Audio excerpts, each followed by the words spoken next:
Do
it live. We'll do it live. We're living it. Live it. People are here. They are assembled. Hello, everybody. Good morning. There's Johnny. He's hanging with us today. He's not driving a truck today. Bluff tourney. I was in a big cargo van. Was that exciting? It wasn't bad. Yeah, it's kind of. It's one of those It was things. a little nerve-wracking. Yeah. I was pretty afraid. And then after your first edge of a corner where you're like, boom, I misjudged the width of that driveway. And Once then, you're like, getting used to braking while it was full was another one. To chew bubble gum You just hear everything slide in the back. Oh boy. Live exclusively for WCPT in Chicago, standing up and speaking out, here's Hal Sparks. That's right. Welcome to the show, everybody. You know, I think we've all been. This is in many ways the Saturday we've all been waiting for. Mm-hmm. Perhaps next Saturday, though, because as the goalpost continues to move further and further away as to what it means to actually be elected president in our country, when you're not Donald Trump and you have a ton of maggots and Trumpsters just clinging to every crevice in your body, just like, don't leave me, Papa. We have been through the Biden winning it. We've been through the certification, the recounts. We've gone through Trump paying $3 million for a recount in Wisconsin that led to Biden getting 89 more votes. We've led to them setting up a case with Rudy Giuliani, the king's own attorney, who, by the way, this week got COVID and has been doing everything from Sean Hannity's show to his own little weird corner of the web show from one of those hospital suites that has. He got the magic elixir, right? Well, allegedly, he got. They definitely put him on hydroxychloroquine, according to him. But insofar as whether he got the monoclonal antibodies stuff, I've seen debate about whether or not that's been the case. It wouldn't surprise me, and of course, the weird part is I don't think he's going to get Jared's share of the stash. So I think they're probably just keeping it in case Ivanka gets sick. They're not going to. Trump's not splitting it with anybody. I mean, they are, legally speaking, they're a scene that was cut from The Walking Dead. Thank you, Hal Vickery. And by the way, welcome everybody to the show who's watching on twitch.tv/Hal Sparks and all the other ancillary windows and channels. I appreciate you guys being with us. And in the, there's a lot to cover today. There really is. Let's get started with the fact that yesterday, two major things happened, and everybody's aware of these things, and we'll deal with them in part and in whole, because each one of them has basically driven. It's like the truck that is the Trump administration is just driving off two cliffs at the same time. It's like this. It's like this weird conjoined truck that just can't figure out which ravine it wants to crash into. Mm-hmm. And on the one hand, the Pfizer vaccine, as the president calls it, the Pfizer vaccine, which is he calls Pfizer. It's a New York thing, I suppose. The Pfizer vaccine has been cleared for emergency use by the FDA, and the trucks are starting to roll out, and the distribution has begun. So healthcare workers and elderly people and people in senior care facilities will be the first people to get it, and then there'll be a secondary line of, I guess, celebrities who are willing to do it on camera so that the rest of the world feels okay about doing it. And then the last group will be people with measles who think they're sovereign citizens from of the United States. They'll be it goes in that tier, right? Yeah. So that is, many people know, Pfizer and Moderna are the two that are coming out the swiftest. Johnson & Johnson's is supposed to hit sometime in January, if not early February, and along with a couple of others. Pfizer and Moderna both did not take development money from Operation Warp Speed. They severed themselves entirely from the developmental aspect of Operation Warp Speed because they were concerned that the president's hyperbole would result in people being afraid to take it, making them think that they were. Thank you, Billy Hutchings, who sent a super chat for the Nancy Pelosi. You don't have to seat the traitorous GOP fund. That's another conversation in and of itself, certainly. So the Pfizer and Moderna vaccines both didn't go through Operation Warp Speed because they were concerned that the president, in talking about how fast they were coming and even calling the thing Operation Warp Speed, would undermine people's trust in the vaccine once it showed up. Because what they were bragging about essentially was taking a 3-stage safety check and an efficacy check and removing the second stage out of it. The third stage is a review stage, which requires no patients getting injections, no cross, platform. Does it have a problem if you have this, like for example, if you have heavy allergies, if you have anaphylactic reactions to things, which some people who took the Pfizer vaccine did. They had 2 people that took it in the early outbreak or early release of it in the UK. Mm-hmm. They had 2 nurses who carry EpiPens wherever they go because they have extreme allergies. Neither one of them suffered any kind of life-threatening effects, but they definitely had throat closure experiences and kind of labored breathing difficulties and those kind of things. So, those are the kinds of things you find out actually in the second phase of the 3-phase process of a trial. The first phase is, does it work at all? Second phase is, it works, but will it also kill you because it mixes poorly with, grapefruit juice? And, that's one of the things about, I don't take any of these, so I don't know, but it's like heart medications or certain things that don't mix well with grapefruit juice, takes out the entire I've heard about that. The heavy citrus in it. So those kind of tests, that's the second stage. The third stage is a bunch of people review the stuff, and if they have any problems, you go back and redo another version of the safety checks in stage 2. Well, in Operation Warp Speed, they basically eliminated the second phase and patted themselves on the back for how fast things were going.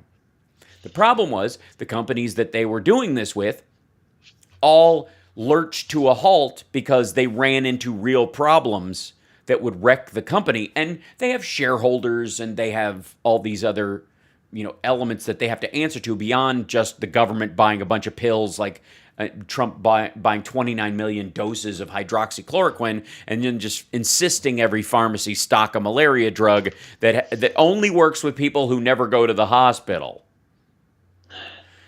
So, over the course of that process, Moderna and Pfizer were specifically wary of the Trump administration's Operation Warp Speed and said, once it's made, we'll sell it to you. But we're not being involved in your, intergovernmental human centipede of, our company, your administration, our company.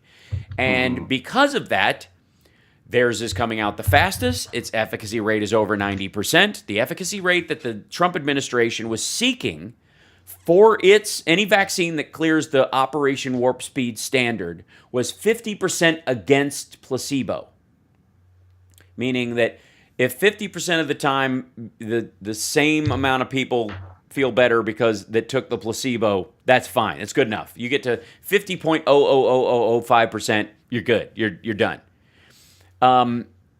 They reached 95, 92, and then 95% on their own, separate entirely from the meddling of Alex Azar and the new universe, I guess, Mr. Universe of Skipping, Mike Pence.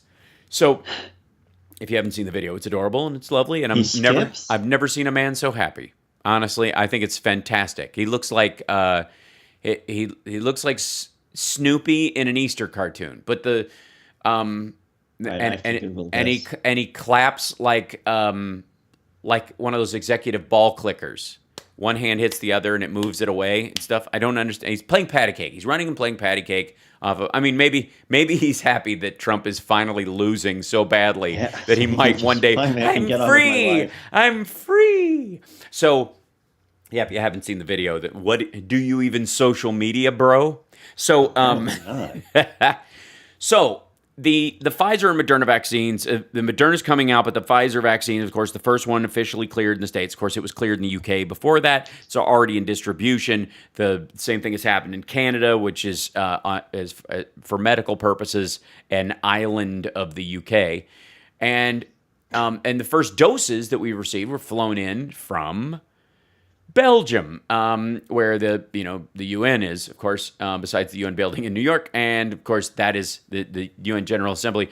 That is the last place you want a drug coming from if you want QAnon and MAGA supporters to take it. I'm just literally the worst country in the world. Just fly it in from Brussels, and what was it, made in a lab by George Soros under the UN? Like, you can just hear the freak out now. So. Anyways, frontline healthcare workers and elderly people, and the people who work with frontline healthcare workers who work with elderly people, will be the first to get it, and then it will start to go out. And there will be many others that will come online. People within 3 months, people will have a choice of them, and largely because the minute this happened, and in an attempt to not have this wreck their economy, China posted the genome of COVID-19, of SARS-CoV-2, which is the actual disease, online. They genotyped it, and then they posted it online for any lab in the world to immediately get their computers and their scientists both to synthesize a treatment and a cure for it as fast as possible, in a way that has simply never been possible before. At least when, since H1N1, or since we've actually had an outbreak of any measure. This is a factor of time moving forward and technology and science growing with it.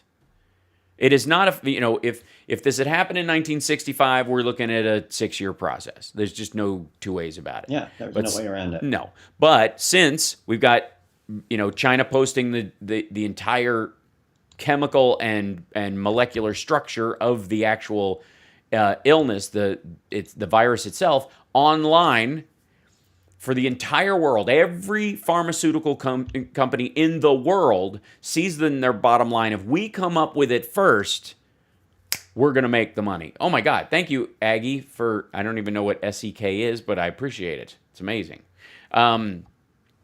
If it had an S on it, I would almost know. The end. There is, over the course of Trump patting himself on the back that he was successful with Operation Warp Speed, and that they've done something that, quite frankly, is a miracle. That was what he's clamoring about yesterday. People were calling it a miracle. Okay, it's a miracle that it happened in 2020, maybe, but everything else is science, because the ability to genotype a virus in January, as pretty much 3 months into it starting to spread across the globe, is in and of itself a scientific advance that was never available before. No president has ever presided over a pandemic or an outbreak wherein the disease could be genotyped and immediately put online for the entire world's medical community to attempt to create a cure. That's never happened. The other aspect is that there's so many large pharmaceutical companies. There used to be 2, and now there's 15 worldwide. And every major country either has their own NIH or CDC version aligned with their own pharmaceutical manufacturing industry. In the case of India, China, Pakistan, most European countries, the EU in general, and the United States, Canada, Mexico, that there are so many pharmaceutical companies that got that same information at the same time, and so many diverse people working on it that they all made a bum rush for it and managed to have multiple ones coming online in almost the same time period. And watch for a vaccine space race going forward, because this is what's going to happen every time a new disease happens. And the next thing you're going to see, the rush to cure will be twofold. I'm going to make this prediction, and we're going to take a break, and then we're going to come back. The first will be a permanent flu vaccine, a flu vaccine that you don't have to get every year, that covers flus in general, where you don't have to get a re-up. It's the spark plug that they've been hiding all these years that lasts forever. Oh yeah. That kind of idea. Only they're just now able to invent it. That kind of thing. That's next. And then after that, every time there's a disease, there will be one country, probably ours or the UK, posting the genome of that particular disease wherever it is found, or starting to put online diseases, the viral genome of them all, so that anybody who wants to work on a cure for any of these things can get right at it. And every pharmaceutical company in the world that can benefit financially from curing these things and keeping them from passing on and killing a bunch of people will jump at the chance. And there will be a space race to cure every viral disease on the planet.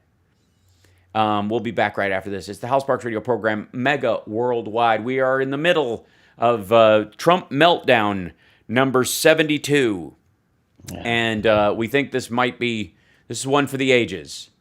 And not just because it's complete garbage. We'll be back right after this. Let's see. Let's see. Oh, I know why that is. All right, so plus 10.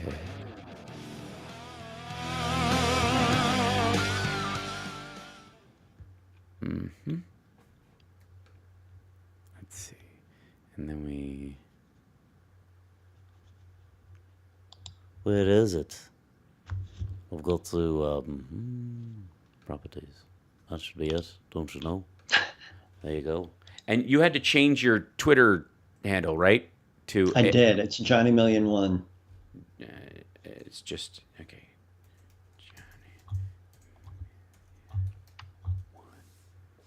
Johnny WON. That's what I would have done. We won. Mm-hmm. That's why, like, if I ever had to do the reel again to get something, I would do REEL. Mm-hmm. You know. Okay, there you are. And then it's like this. You know that comedian, the ex-evangelical guy, Pete Holmes? Yeah. He has a funny bit on one of his albums about an intramural soccer league that he had with a Mexican guy, and they had never won, and the Mexican guy couldn't make a game. Mm-hmm. And when he couldn't show up, he missed everything because we won 1-1. Oh, we won 1. The Batman stuff, the Batman spoof that he did is frigging timeless. It's amazing. I forgot you turned me on to that. Yeah. Of course you know who he is. Yeah. He's got a very funny bit also about dropping a dog. Dropping a dog? Yeah. Like trying to hold on to a dog and lose. He's like, so I dropped a dog. And he just talks about like the difference between cats and dogs, and like how dogs are just so stiff. Yeah. And, like, because like with cats, he's like, oh, let me see that cat. He picks it up and then you just drop it. Mm-hmm. And dogs do not handle it the same way. No, ow. the corgi roll. Dogs are almost turtles. Seriously. It depends on the dog, of course, because floppy dogs are way better at it. You know, dogs that are used to fighting or flipping around, you know. But hi, Virginia. Back with Hal Sparks' radio program, Mega Worldwide. We love you, Lady B. Wherever you are right now, stay safe. Welcome back to the show. It's the Hal Sparks radio program, Mega Worldwide, on WCPT Radio, Chicago's Progressive Talk, WCPT820.com, and of course, 773-763-9278. If you're the president and you really need to get something off your chest, come on by. Give us a call. Over Johnny Million, because I know you keep track. I went online this morning just to kind of check on the leader of the free world, who, after finding out yesterday that the SCOTUS kicked his entire case to the curb, which they're in on it. Yeah, of course. The joy of watching that kind of go down, while at the same time, quite frankly, knowing full well that there was nothing to this case, and there was no way the Supreme Court was going to take up this case. Yeah. Trump supporters, people who think he has a thing, it doesn't matter. There is no way there is standing or precedent wherein one state that votes one way can sue another state for voting another way, because states run their own elections without the federal government eventually taking over everyone's elections. Even the relief that Texas was seeking was not relief Texas would want. And all this BS about how many states joined this. No. How many Republican AGs joined this? In a lot of the cases, the governors themselves, the secretaries of state, the deputy AGs in these states would not sign off on them. The lieutenant governors weren't involved. It wasn't states doing this. It was the AGs of all these states, all of whom eventually want to run for... Apparently. Beg your pardon? All of them need a pardon. Yeah, like you said, right, exactly. Yeah, exactly. They're all seeking that. So there is so many areas where the president's case itself is pitiful and ridiculous on its own. But even beyond that, above and beyond the fact that he has a meritless case, that's just on, like, the evidence that they've attempted to wag around is pathetic in all of its failings. And I will bring up the Kraken herself, Sidney Powell. Yeah, what kills me is that this is a case where there are no alternative facts, because every time it gets into a courtroom, everybody has to play by the same rules, and that's where they fare the worst. Yeah. Everything they bring, and there's so much, I don't understand. You've seen how coy they are, Johnny. And by the way, the voice you're hearing on the radio, if you don't know, is Johnny Million, our beloved co-host, back with us this week after driving a truck last weekend. Where to and where from? Cargo van. Okay. Oh, beg your pardon. Well, on the dude level, I drove a truck. Yes, it was. And it had no Bluetooth. I barely made it. Oh, AM radio. You're like, oh my God. I was really rough. I mean, you're like, if I go 4 more blocks, I'm going to turn into Timothy McVeigh. That's what happens. It's just, exactly. I think that would have stopped the entire. I was moving a lot of fertilizer. Yeah, was it? Yeah. But figuratively. Yeah. Right. So they bring in, they allegedly go, we need an evidentiary hearing. This is Rudy Giuliani's argument in a bunch of these things. And by the way, we wish him a speedy recovery and absolute health, and we want no one, not a person, not a single person, to perish from this disease. It's unnecessary that so many have already. We don't want anybody else to do. We argue our differences on the field of politics here, not on life and death for other people, just for the record, just in case anybody questions. They go, yeah, but you guys, I don't care about you guys. This is what I do. This is what we do. This is our show. So Rudy always, for whatever reason, and Lynn Wood and Sidney Powell, when they go into court on behalf of the president, seem to be playing coy with all this alleged evidence. It's really peculiar. I honestly, I don't get it. I don't get how Why be coy? Put it out there. Yeah, exactly. And there's a lot of it, like he does his regular show and he's been on other shows, and he'll take a piece of paper and hold it up and go, I could show you the rest of this, but we have so much. It's just overwhelming. Well, seriously, over and over. Yeah, nonstop. And I'm like, well, cite one then. Yeah. Walk me through one of them to a point where I don't go, wait, what was that again? Because there's so many parts where they just go, this happened, and then this happened, and then this happened. So clearly all of this adds up to this. And you're like, I just feel like you're leaving numbers out of this equation intentionally. So who gets the $250 million that they raised? Trump.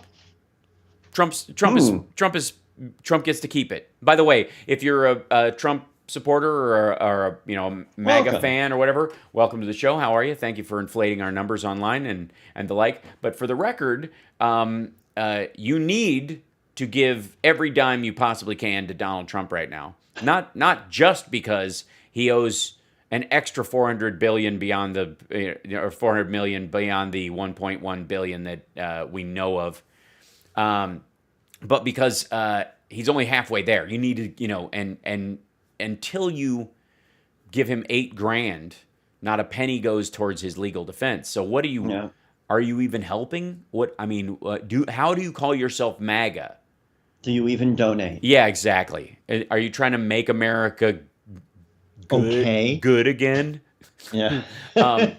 So over the course of the last little bit, Trump has been flipping out, and an hour ago he said the Supreme Court had, in all caps, zero interest in the merits of the greatest voter fraud ever perpetrated on the United States of America. Okay.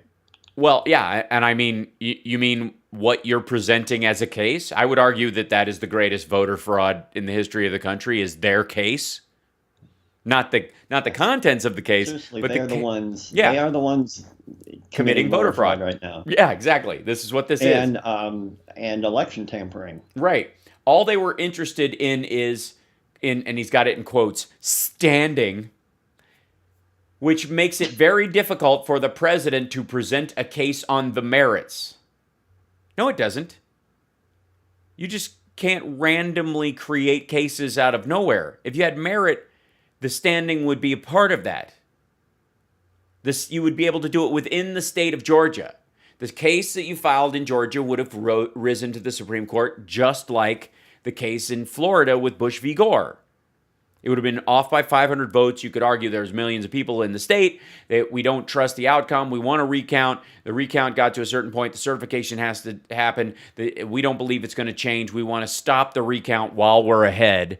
And it'll be a year and a half before anybody figures out that Al Gore actually won the state of Florida. Mm-hmm. And that'll be done. And that's what that was all about. We have just begun to fight is trending on Twitter right now. Yeah. So, well, that's because he misspelled FART. But over the course of this, he is, an hour ago he wrote that, 2 hours ago he wrote, wow, thousands of people forming in Washington, and then he puts DC in quotes, or in parentheses. Thank you, Rebecca.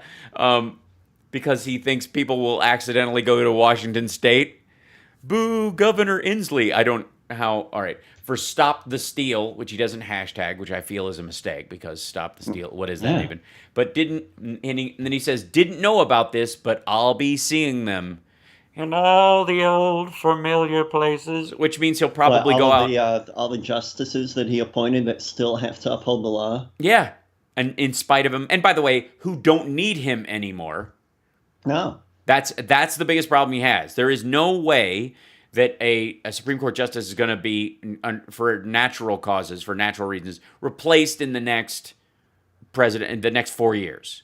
The chances of it are incredibly slim, unless somebody's got, a bad case of walking pneumonia, heart attack, aneurysm waiting in the wings. It just kind of magically happens. Or just gout. It could be gout. Really sideline you. It could. I don't know how much weed they smoke, though. But that's not the point. The point is, he was counting on them to save him. And then the one I was getting to was the third one down at the same time, right before he said the Stop the Steal one, Why didn't Bill Barr reveal the truth to the public before the election about Hunter Biden? Joe was lying on the debate stage that nothing was wrong or going on. Press confirmed. Big disadvantage for Republicans at the polls. I mean, it's kind of gibberish, which proves that he wrote it himself. But his biggest attacks have been on, and we went right through that break, didn't we? We blazed straight through it. Oh, good. Well, we'll be back right after this. We got to take another break. This is amazing. We're just zipping through. We'll get to why I think Bill Barr isn't going anywhere.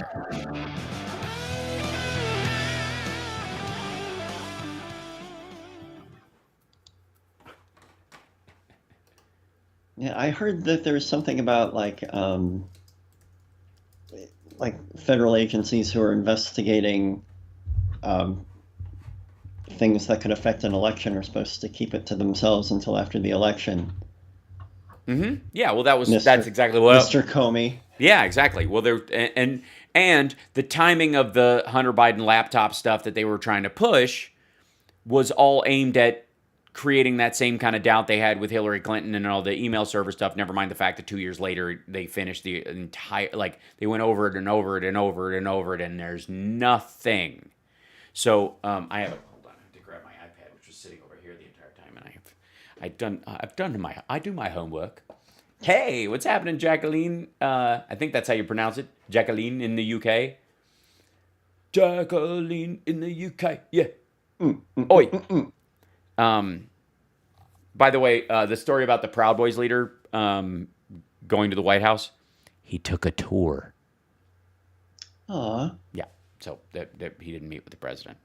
I mean, I don't doubt that Trump would have, but he didn't. Let's see. Okay, need my paper. Cancel. Don't open that. Yeah, there it is. This is this. I have to say the weirdest one was, I just want to stop the world from killing itself. Yeah, right. See that one? Yeah. He had so many opportunities. Right. To actually protect the world from death, and he passed on it. It's kind of incredible. Passing on ordering enough vaccines for the country. Right. Yeah. Or PPE. The cupboards were bare, so I left them that way. Right. The other thing is the declassification stuff. We'll talk about that a little bit. Okay. Yeah. I do love the mashup of him saying, no one could have known there would have been a disease like this, and then it cuts to Obama. This is Doris in the next 5 years. Yeah. Well, and yeah. All the time. Now let's get back to Hal Sparks' radio program, Mega Worldwide.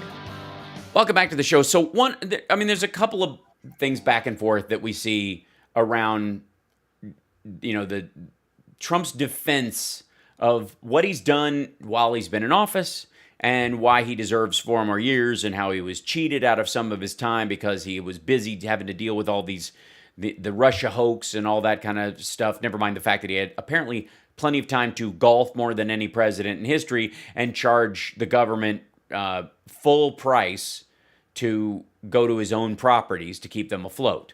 And he is staring down the barrel. By the way, we have the first signs of what the Trump family is going to do after the presidency, and it is all media-based and doomed to fail.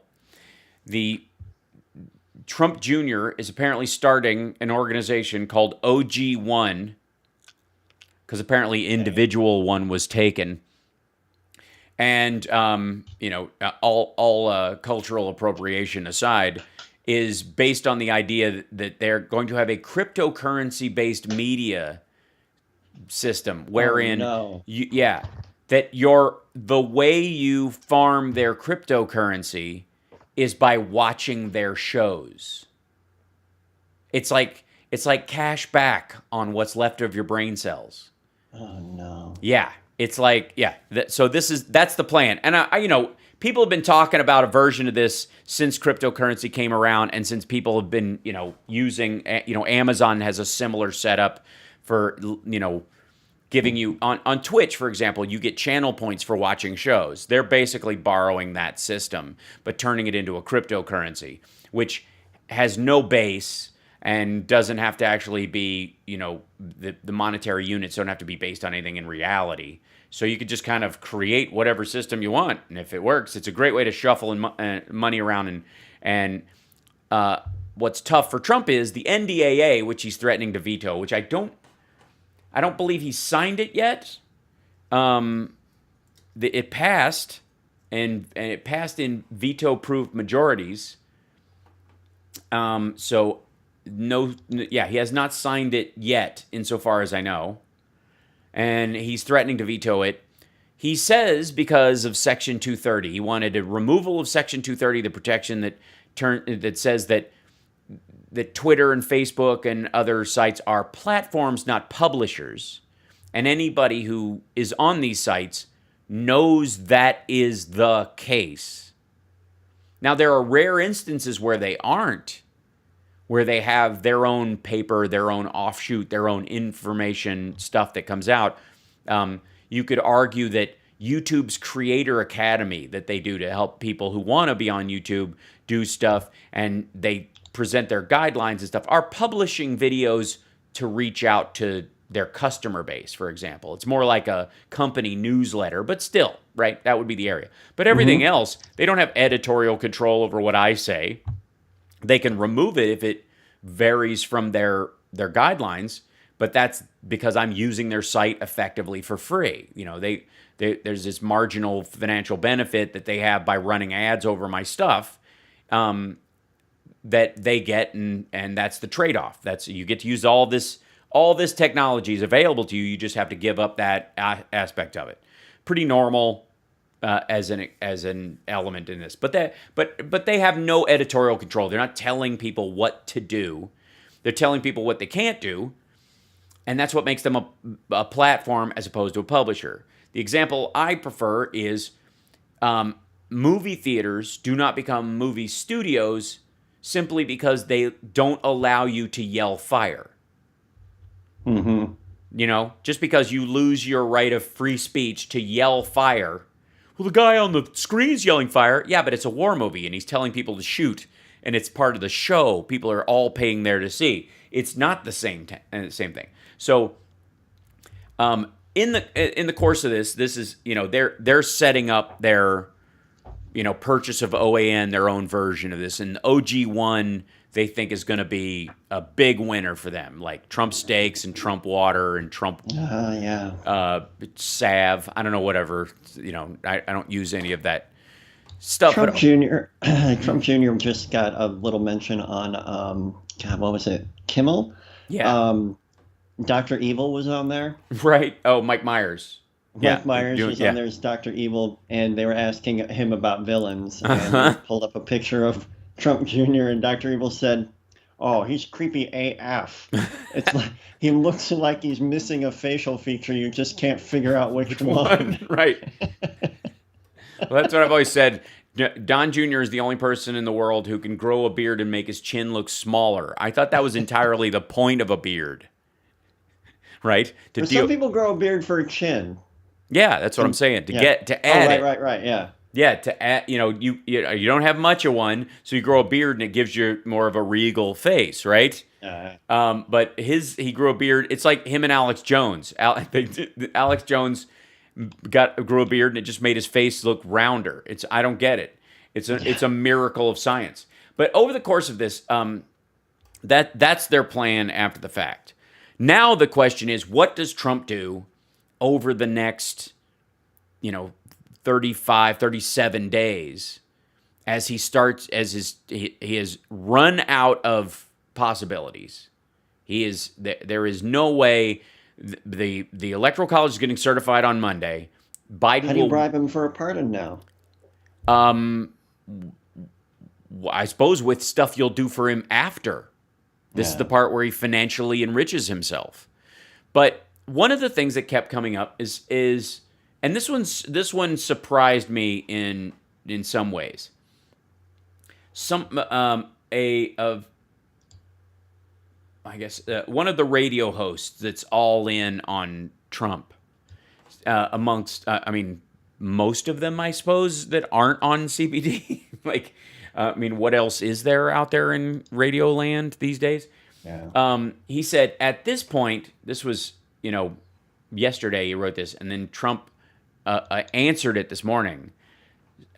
This guy, Todd Starnes, said, at this point, real Donald Trump should declassify everything, period. Everything. At this point, Donald Trump should declassify everything. Everything. And then Trump's response to this was, this ham-fisted ridiculousness. And his response was, I have been doing this. I agree.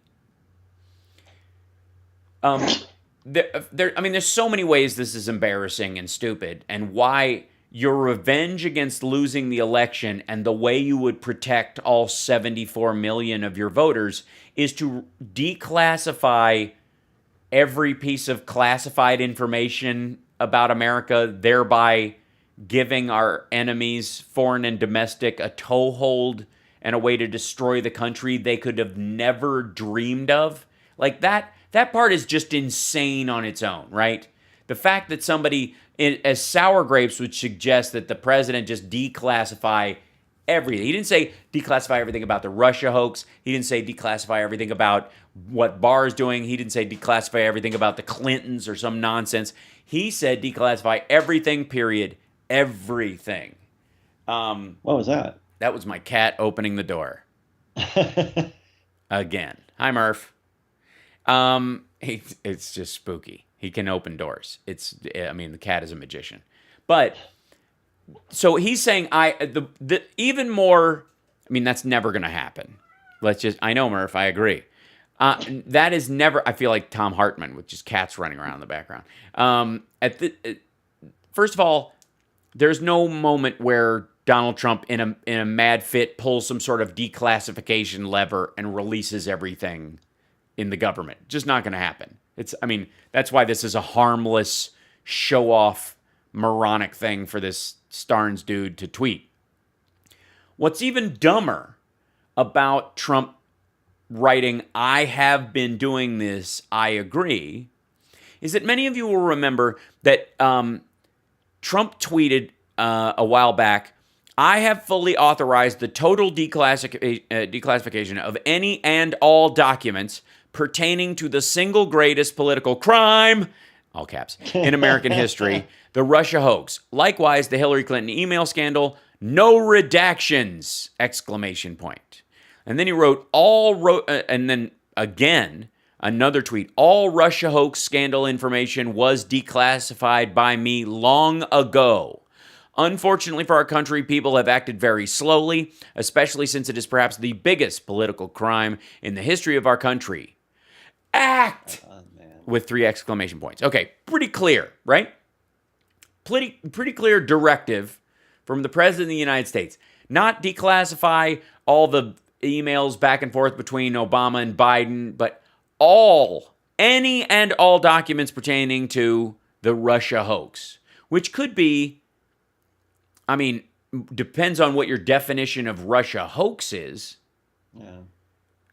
For Trump, it could be not only the stuff that he's tied to, but that Russia has ever been accused of. Everything, all the arguments about passing the Magnitsky Act, which led to the meeting about quote-unquote adoptions in Trump Tower, right? All of that stuff.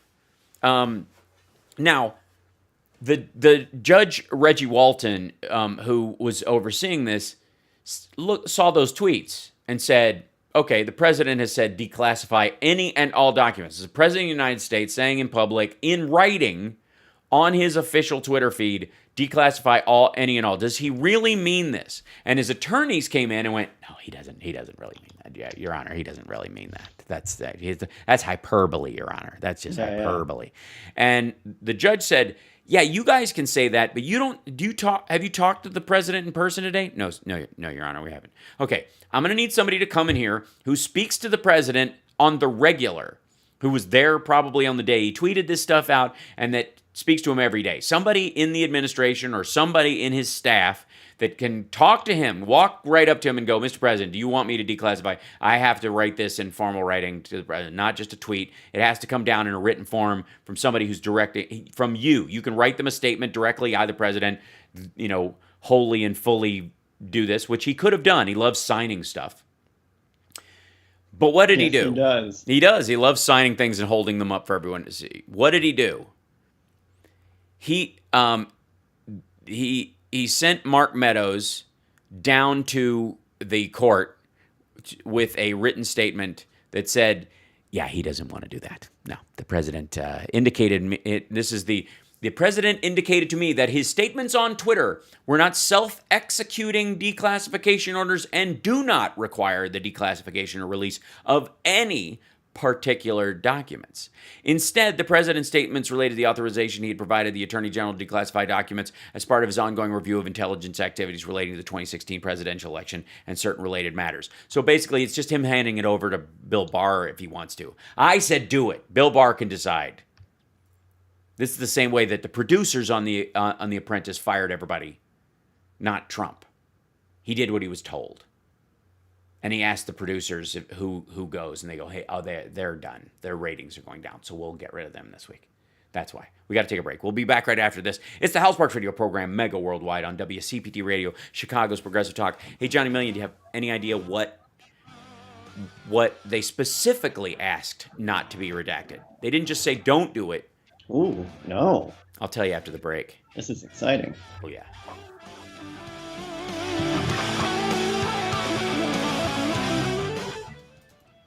Mm-hmm. Mm-hmm.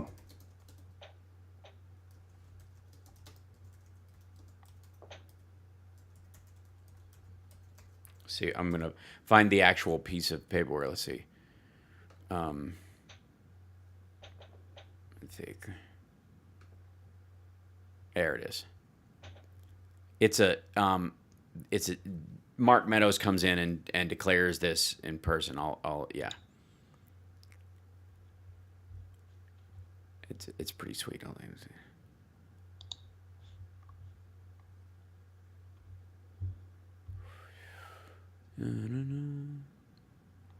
Yeah, there it is. Okay. It's good stuff. This is good stuff. This is one of my favorite things to like catch when I was reading through stuff. Because what happens is my big thing is like there's three things that I immediately go to in a story when I see something like, oh my God, story. Go read the third paragraph. Because that's the paragraph where the writer, while he set up his premise and he's telling you what's going on and what he believes, he'll go, there have been others who've said something contradictory, and their case is this. So you can kind of see, you've seen the headline, you can see the contradiction, then you can see if it's going to work out as an article, or if it's just opinion, or if it's too weighted in one direction. You could tell from the writing usually. Read at least to the third paragraph, if not jump to the third paragraph, and then read the whole thing.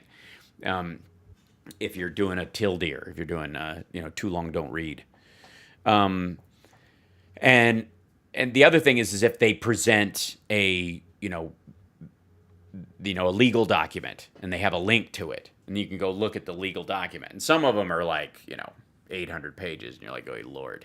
But a lot of these kind of things is just stuff they throw in.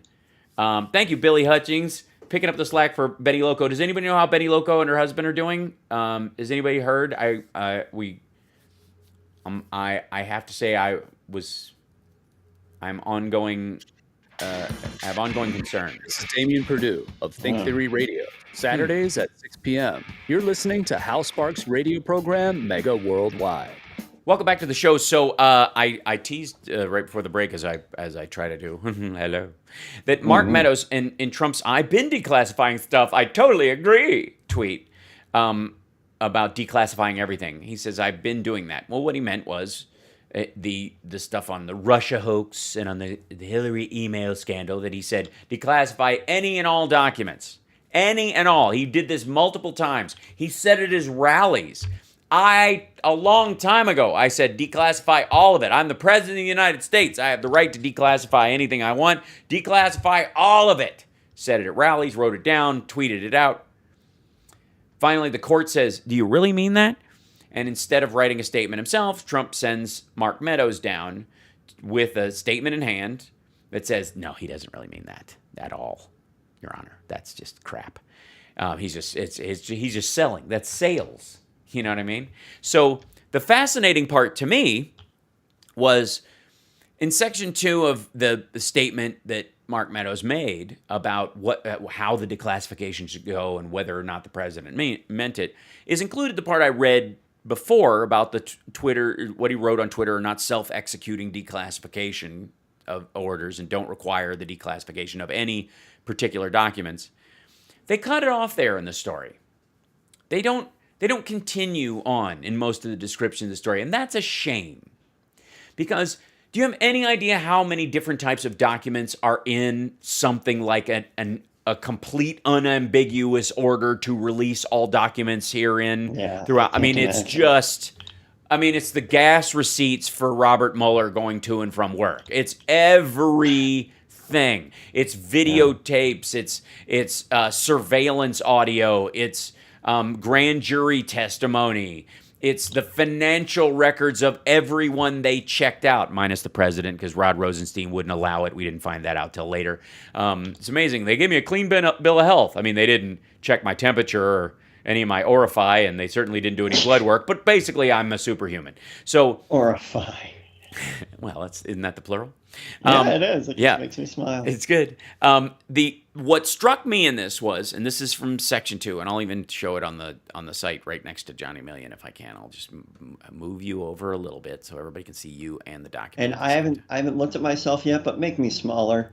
I already know I'm too big. I did make you smaller. Am I too big? Okay. No. I made you almost the same size as me, almost. Okay.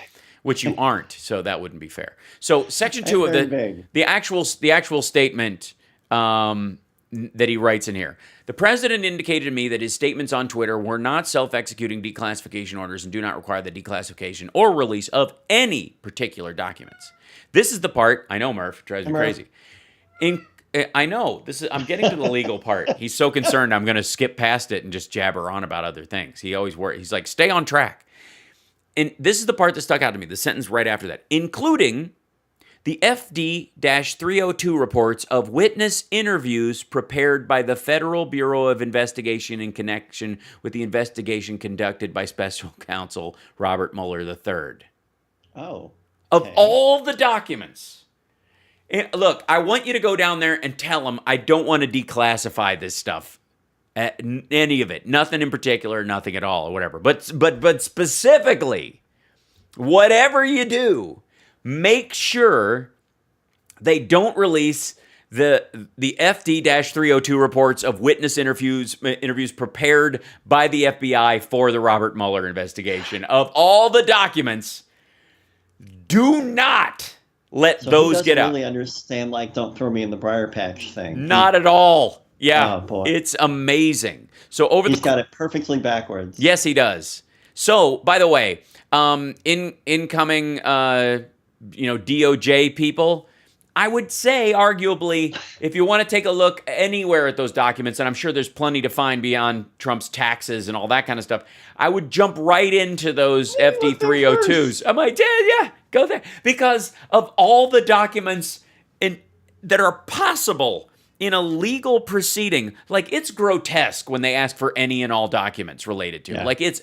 It's any email where you missed it in passing. You remember Bobcat's bit about when you're going through your grandmother's medicine drawer and it says, "Do not take with alcohol." You should probably take that with alcohol. Right? Yeah, right.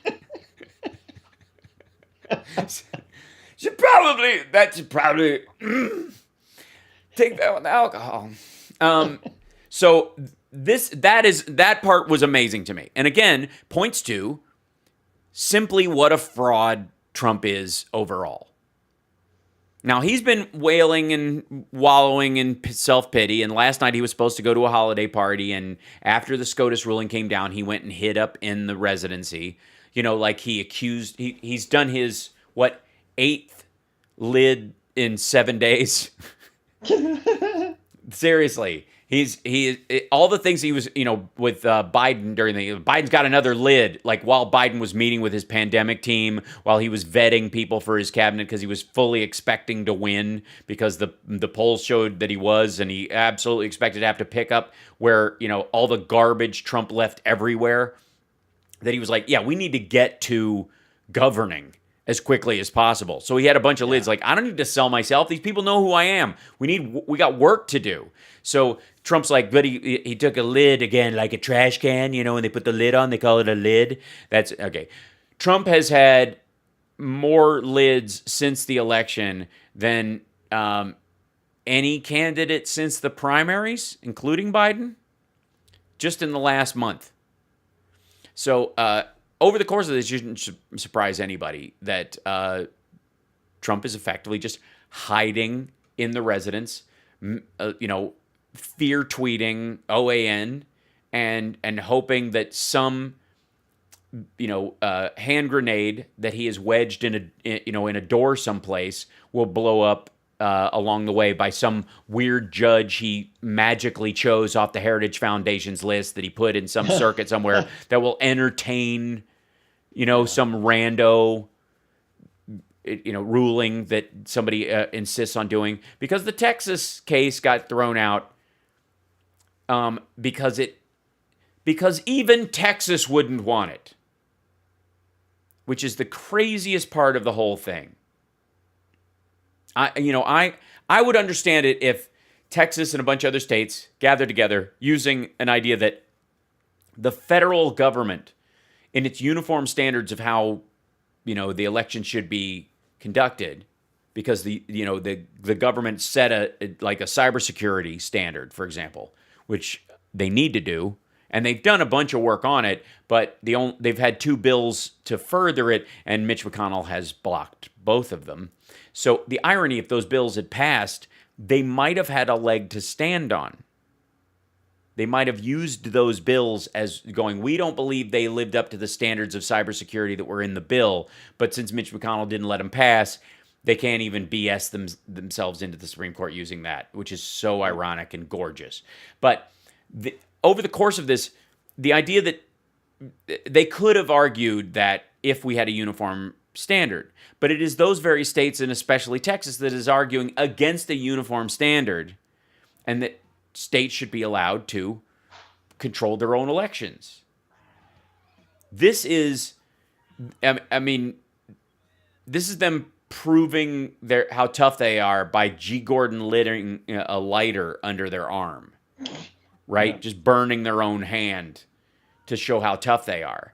This is the Cold War approach, where Russia and the United States were both nuked during the Cold War multiple times. They just did it to themselves. We nuked the crap out of the Southwest. They nuked the crap out of the Siberia and other sections. We just blew ourselves up. We blew up territories like, oh yeah, look how big this is. We just basically 2 schoolyard bullies punching themselves in the face to show how tough they were. That's the test here that they're putting themselves through. The Trump legal team. We'll be back after the news. It's the Hal Sparks Radio program, Mega Worldwide on WCPT Radio, Chicago's Progressive Talk.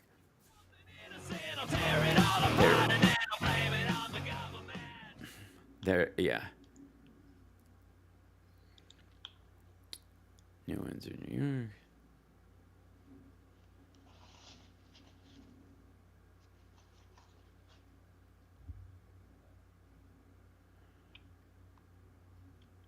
President departs plane landing zone en route to United States Military Academy, Mitchie Stadium.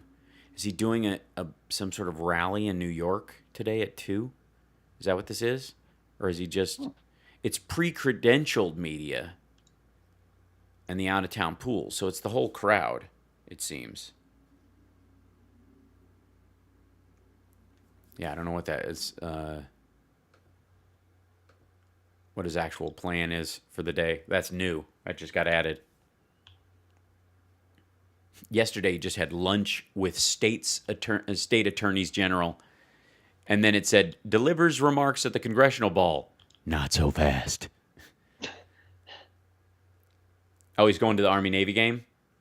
Thank you. So he can get booed. It's the only football game he can go to where he doesn't get booed. Remember the footage of him getting booed at the game, and actually it's the first time it looks like he's actually going to weep we've ever seen? No, I don't remember that. I wish I did. When was that? Good Lord. When was that, guys? Trump. Was it one of the World Series games? I think so. Oh, Christ. I mean, you can literally, when you Yeah, there is. Boozing chances of locking World Series, yeah. Maybe I do remember that. Yeah, he's standing in a box and he stands up to wait. He sees himself on a screen and he's like, "Oh, I'm on the screen. Like, look at me, I'm on the screen." Of course you are. You're president. You're at a major league game. Of course you're going to be on the screen at some point. I mean, it's cute to point like, "Oh, look, me too. I'm just a normal guy," which he's never even attempted. But the whole place starts booing him, and he's like, "I was like, I almost felt sorry for you, almost." Yeah. Almost had feelings. Murph, come on. Hold on. What's he doing? He's. What are you doing, buddy? I know. Come here. No, what are you doing? Come on, cameo time. I know. What? Well, what are you doing? Murph, what is the problem? I don't know what you want.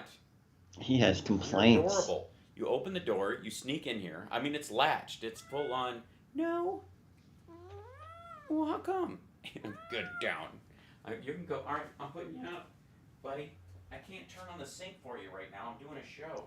Is that what he's looking for? Yeah, he likes you to turn on the sink so he can drink from the sink.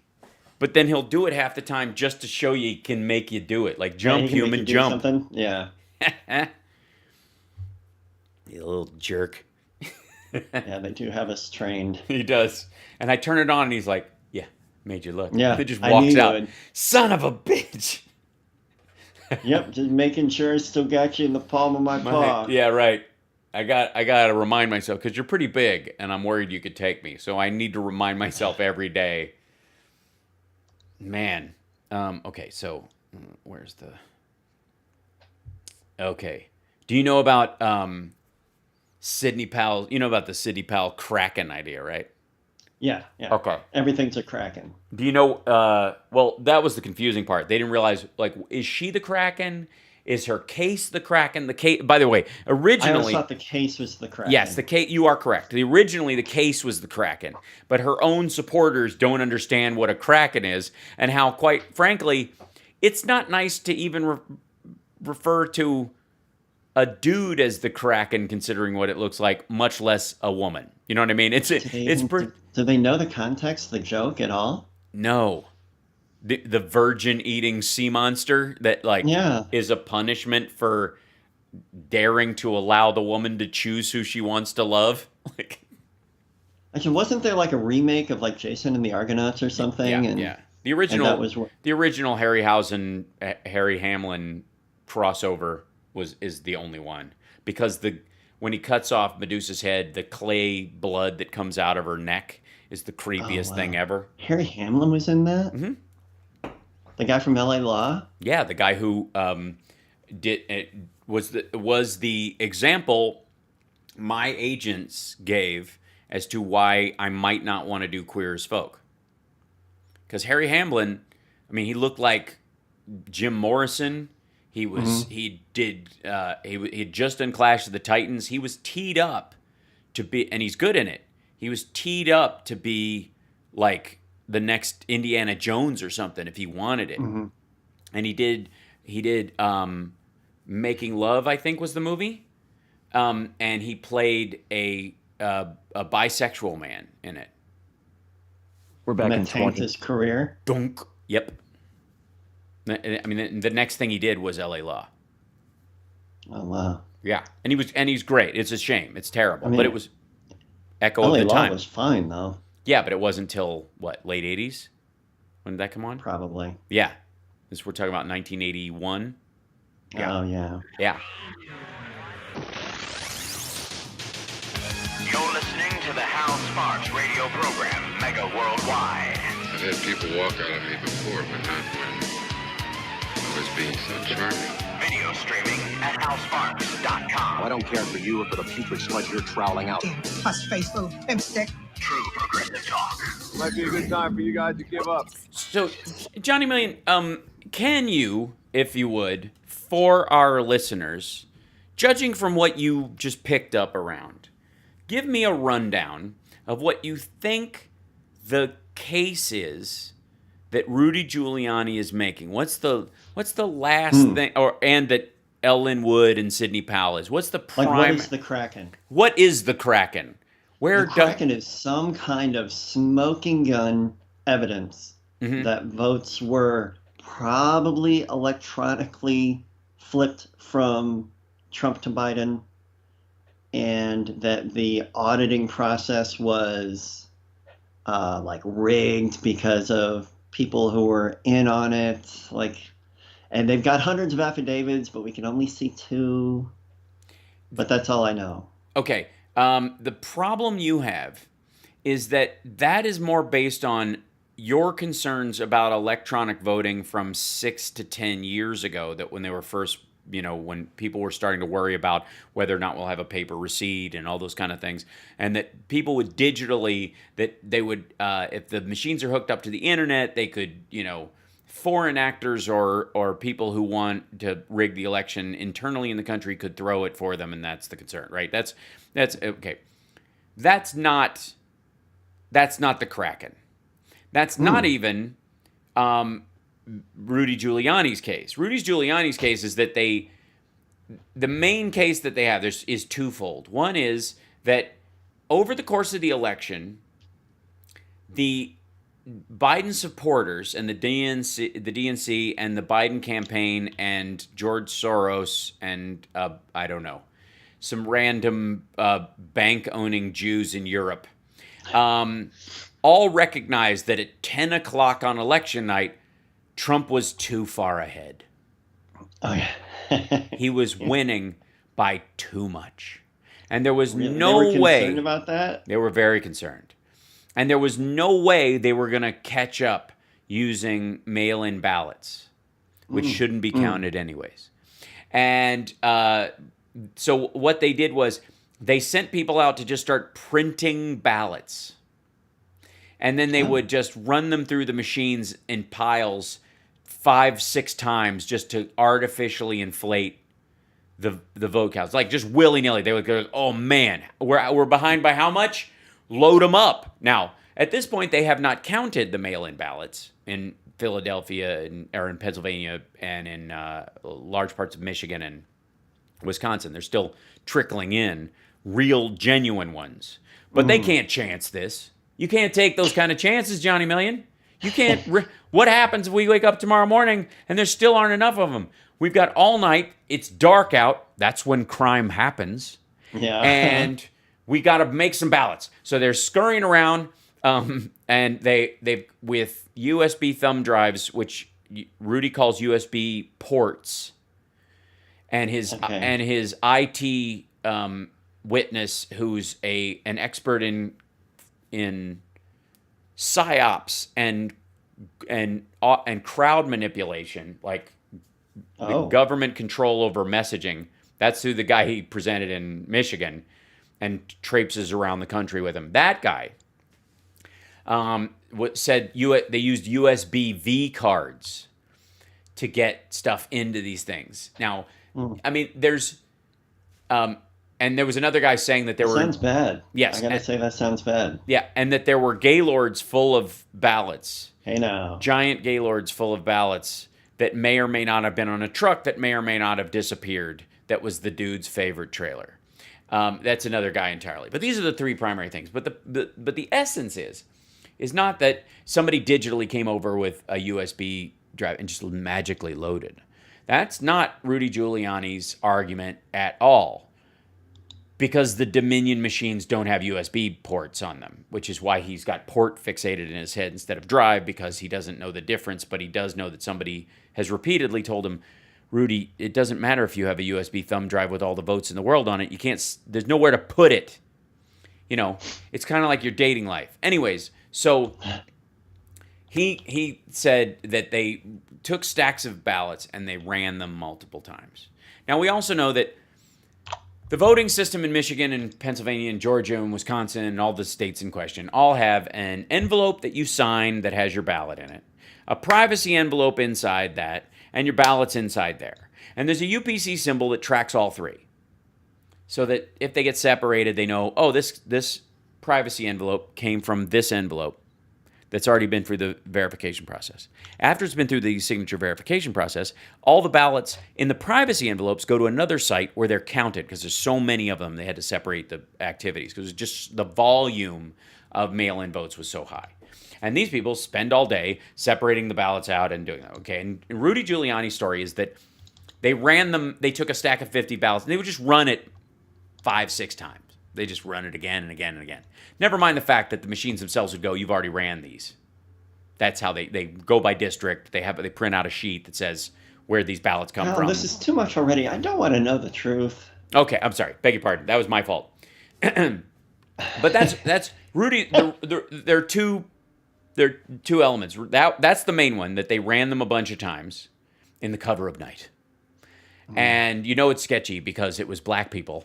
And they were in a well-lit room by a giant bay window, committing a crime while wearing yellow and purple shirts on camera.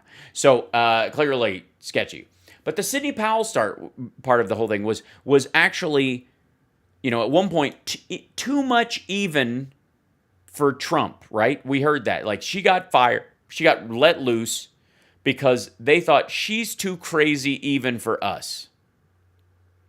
And they let her go before she could release the Kraken. Oh, no. Yeah. Womp, womp, womp, wah. But I was all ready to release the Kraken. Yeah. So, in the Kraken, there is a top secret witness called Spider.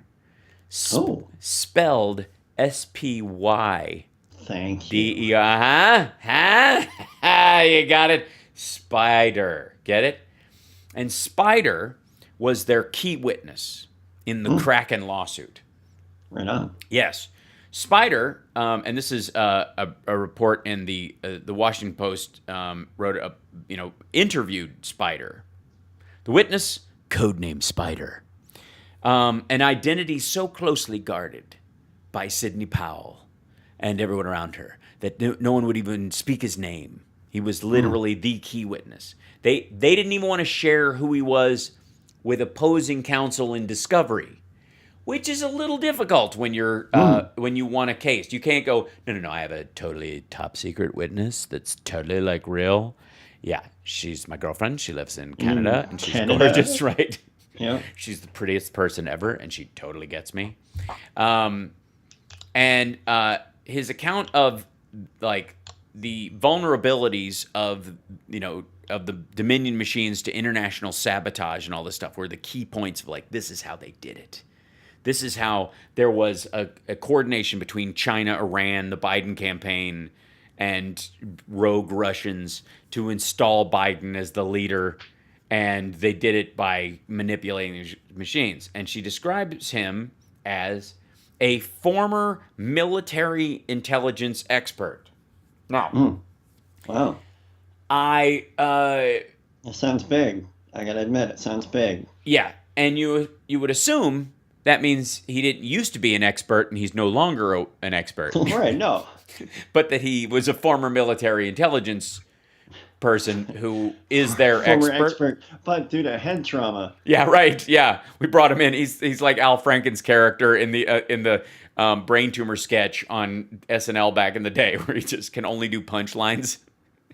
If you haven't seen it, it's glorious. We got to take a break. When we come back, they filed declarations in 4 states using the Kraken, Georgia being the loudest one.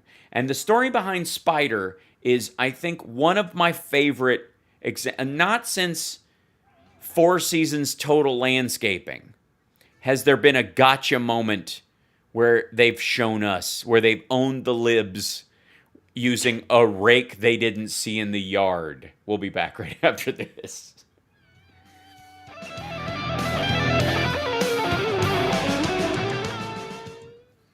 I can't imagine how, like, I think didn't Alec Baldwin was supposedly hanging up his, like tweeted basically he was like done doing Trump.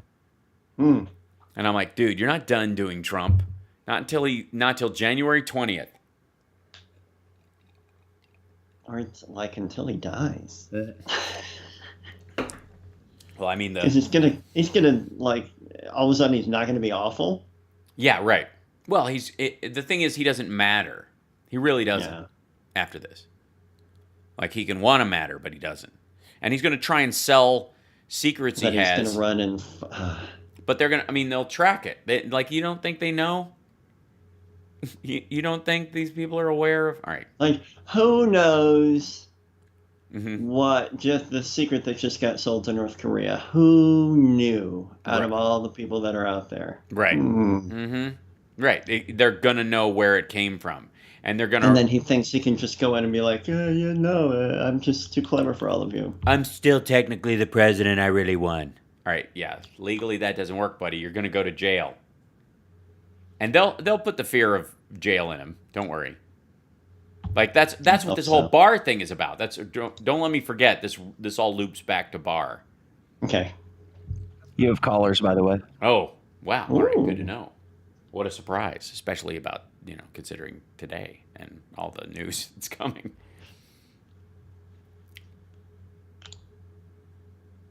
I just, Miss Pamdell says, I just started moving all my Thug 45 graphics to the archive bin. It feels so good. I know. I'm going to have this folder of like the Trump years garbage where I'm like, oh God, remember that? Yeah.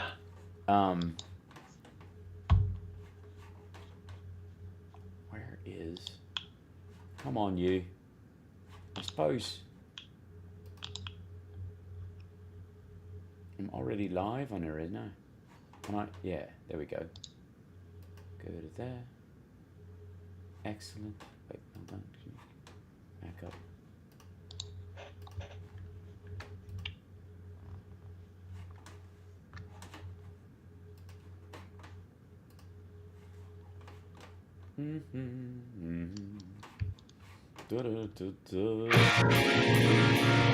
This is Tom Hartman, and you're listening to the Hal Sparks radio program, Mega Worldwide on Chicago's Progressive Talk, WCPT.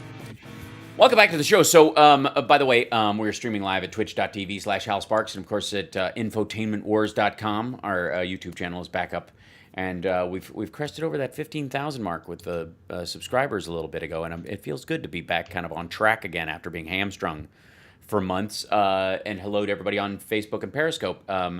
And Facebook people, please donate stars if you can to make up for the fact that I have to do more pruning on that site in the chat room of violent death threats and vile, sexist, misogynistic, and racist bile than anywhere else. Nice job, Zuck. Good job, buddy.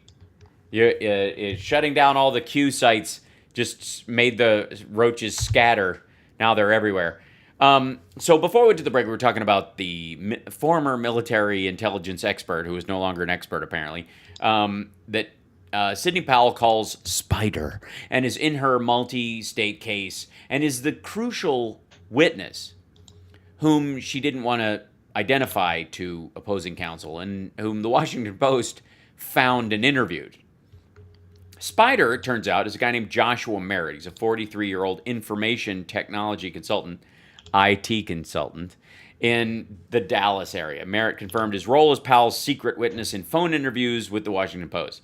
Records show that Merritt is indeed an Army veteran, and that he enrolled in a training program at the 305th Military Intelligence Battalion, the unit he cites in his declaration. But he never completed the entry-level training course. Oh, my. At the 305th. According to Meredith Mingledorf, which I just love as a name, Meredith Mingledorf. Come on. Come on. No. Yes. Meredith Mingledorf? Meredith Mingledorf. Would you please come here for a minute? Yeah, Mrs. Swiggins, right. Meredith Mingledorf, come in here right now. Would you get your finger off at the button? A spokeswoman for the U.S. Army Intelligence Center of Excellence. Everybody needs to know that we have been quoting that Carol Burnett sketch since we were 16 years old. Totally, absolutely. Will you get in here right now? Hello? Get your finger off at the button. Mrs. Swiggins, take you right. So, a spokeswoman, wait for it. Meredith Mingledorf, a spokeswoman for the U.S. Army Intelligence Center of Excellence. Yeah. Excellence! which includes the battalion, the 305th. To quote Mingledorf, I'm sorry, I'm trying. To quote Meredith Mingledorf, a spokeswoman for the U.S. Army Intelligence Center of Excellence, he kept washing out of courses. He's not an intelligence analyst. Oh. Washing out means flunked. Yeah. He doesn't complete them. He did not complete any of the courses in the 305th. Now, his separation papers, which he provided to the Post, make no mention of intelligence training at all because you have to complete them before they'll put them on the form. You don't get points for trying in the military. They show he spent the bulk of his decade in the Army as a wheeled vehicle mechanic. Nothing wrong with being a mechanic. Nothing at all. No. But that doesn't make you an intelligence officer. No. It makes you a mechanic. It makes you an auto repair specialist. Mm-hmm. All right? He deployed to the wars in Iraq and Afghanistan, where he said he worked in security and route clearance. He held the rank of specialist, which he didn't do, by the way, which he held the rank of specialist when he was honorably discharged in 2013, having received several commendations as a wheeled vehicle mechanic. Merritt acknowledged that the declaration's description of his work as a, quote, electronic intelligence analyst under 305th Military Intelligence is misleading. He said it should have made clear that his time in the 305th was as a student, not as a working intelligence expert. By the way, a student who did not complete the course and washed out of the program and went back to being a mechanic. And there is no shame in being a mechanic. He blamed clerks for Powell's legal team, who he said wrote the sentence. Merritt said he had not read it carefully before he signed his name, swearing it was true. Okay. So remember that every time Powell and L. Linwood and Rudy Giuliani go, we've signed people who have affidavits, and they've signed these affidavits under penalty of perjury, and they mean what they say, and they say what they mean, right? Okay. They found one of these people who signed them, and the guy said, yeah, the clerks wrote that. I should have read it before I signed it. By the way, Melissa Carone, who's the SNL spoofed blonde lady who was going, did you mess with the papers? That lady. Her affidavit refers to her as he multiple times, him and his, and he is not legally a man in any form. Never was, never plans to be. But I shouldn't have looked at it before I sold it, but how do you know I wasn't a man before this all started? How do you know I didn't vote as a man? Do you know? Did you do something? Did you do some crazy stuff Did you do some crazy stuff to my gender? So, the one thing that I was trying to backtrack on, he said on Thursday, my original paperwork that I sent in didn't say that. On Friday afternoon, as his name increasingly circulated on social media, Merritt said he had decided to remove himself from the legal effort altogether. So he backed out of being Spider. He ditched out on the Kraken. And you don't ditch the Kraken in mid-release. The Kraken will find you. Yeah, absolutely. Asked about Merritt's limited experience in military intelligence, you mean his lack of any and his not passing the course? What the hell? Ma'am, yeah, I'm a private detective. I have a couple questions for you. May I see your license to be your license PI? No, but I've seen almost all the Columbo episodes, almost all the way through, and I think I've got it basically down. Now, one more thing, ma'am, if I could. So, asked about Merritt's limited experience in military intelligence. Remember, this is the president's former lawyer, who he now backs more than his current lawyer. This is her star witness, whom she did not want to name in court, nor to the other people on that were the defendants in the case, the state itself. I cannot confirm that Joshua Merritt is even Spider. Strongly encourage you not to print. Of her description of him as a military intelligence expert, she said, if we made a mistake, we will correct it. Well, if you're referring to Spider as a military intelligence expert, and then somebody asks you if that guy is him, and you go, because that guy's not a military intelligence expert, and you go, well, if he's not a military expert, we'll correct that, but I don't I can't prove that it was, I can't say whether or not it was him. Well, then why would you need to correct it if we're not even talking about the same person? Okay, this is his attorney. And you wonder why they lost. You wonder why their stuff is getting bounced out of court in the most nothing. So federal judges have in the past week rejected all 4 of the complaints Powell has filed seeking to overturn the presidential election. Lawsuits popularly known as the Kraken suits, after a mythical sea creature she is harnessed as sort of a mascot, ruling either that the challenges should have been filed in state courts or were meritless. Notice that word keeps coming up in Trump's tweets. That's because he's in contact with L. Lynn Wood and Sidney Powell, because while he fired them, he's in the same way that he fired Mike Flynn, he actually trusts them more than the other members of his legal team who are giving him reality, right? In Michigan, attorneys for the state argued that Powell's complaint was based on fantastical conspiracy theories that belong in the fact-free outer reaches of the internet. A federal judge ruled this week that the allegation that votes were changed for Biden relied on an amalgamation of theories, conjecture, and speculation. And a federal judge in Arizona similarly tossed out a case on Wednesday that relied in part on an affidavit from Merritt, writing that allegations that find favor in the public sphere of gossip and innuendo cannot be a substitute for earnest pleadings and procedure in federal court, and most certainly cannot be the basis for upending Arizona's 2020 general election. Powell is appealing all 4 of those losses. I can't believe that she has been found appealing in any format. And by the way, after the next break, we'll get to your call, 773-763-9278. Merritt told the Post that because judges are dismissing the cases without giving the Powell team a chance to fully present evidence, by the way, they don't. Your evidence is filed with your briefs and everything. You can just dump it on the court. We're just going to have to supply the evidence through other directions, meaning online, piecemeal, right, without the full facts, and always promising more, but just after this next break. He said Russell Ramsland, a former colleague and fellow witness for Powell, had asked him to brief Louis Gohmert, a leading proponent of fanciful claims about the 2020 election. Gohmert did not respond to requests for comment, mainly because his tooth fell out during a... that was amazing. I saw that clip. During a press gaggle today. And not, it seems, a cap falling off of his teeth. No, that was dark. The whole tooth just fell out of his head. By the way, the 305th Military Intelligence Battalion at Fort Huachuca,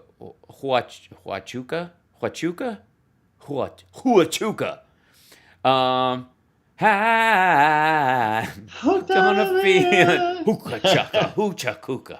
All right, had taken on special significance among supporters of Powell's lawsuit. Some popular conspiracy theories contend that the unit, rather than Merritt, a former member who was discharged years ago, has determined that China and Iran manipulated the U.S. vote. This is the point I want to get to. In late November, Thomas McInerney, a retired lieutenant general in the Air Force and proponent of election fraud claims, said that the President and Powell have, quote, got the 305th Military Intelligence Battalion working with them, and that the Kraken is the 305th Military Intelligence Battalion.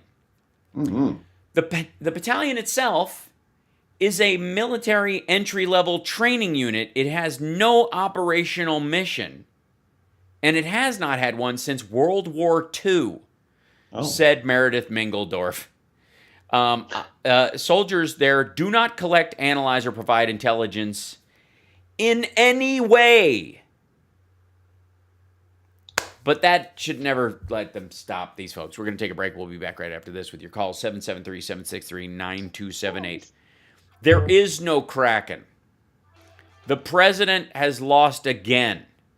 And every protestation that he is making about winning and Biden cheating and any of that stuff is strictly to raise money off of his supporters. That's all this is. This is a giant grift. We'll be back.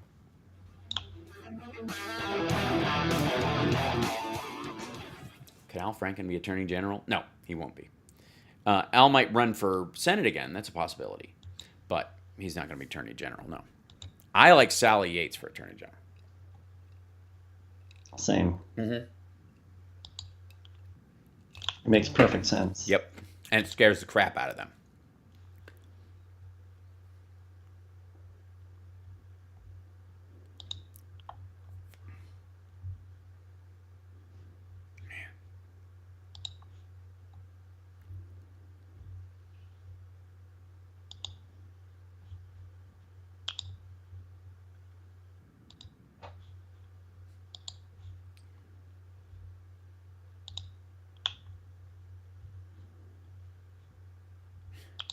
I mean, I'm constantly stunned at how stupid the people that they bring.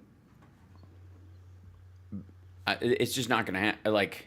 Anybody who's going to ask a real question will not last in that parade of nincompoops. Yeah. And it's like it's constantly, it's embarrassing. It would be one thing if they were like, because the issue he has more than anything else, I think, is that there's a way to do this, lose because you don't have merit, but still look like a winner and really come away with people having genuine doubt instead of just your most sycophantic Jim Jones followers. Because I got news for him. A huge swath of the Republican Party, even the ones who are like, there was hinky stuff with the election. In 6 months, they're not going to care about Donald Trump. They aren't. I hope not. They're going to move on. And they're going to vote for John Kasich next time.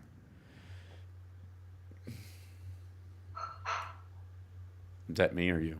Is that some? That's me. Okay. Is that a barking dog or a plate on a counter? It is. I think Lisa is preparing some pinto beans down the hall. Oh, is that a euphemism? I'm currently preparing some pinto beans down the hall. They sound prepared to me. That's right.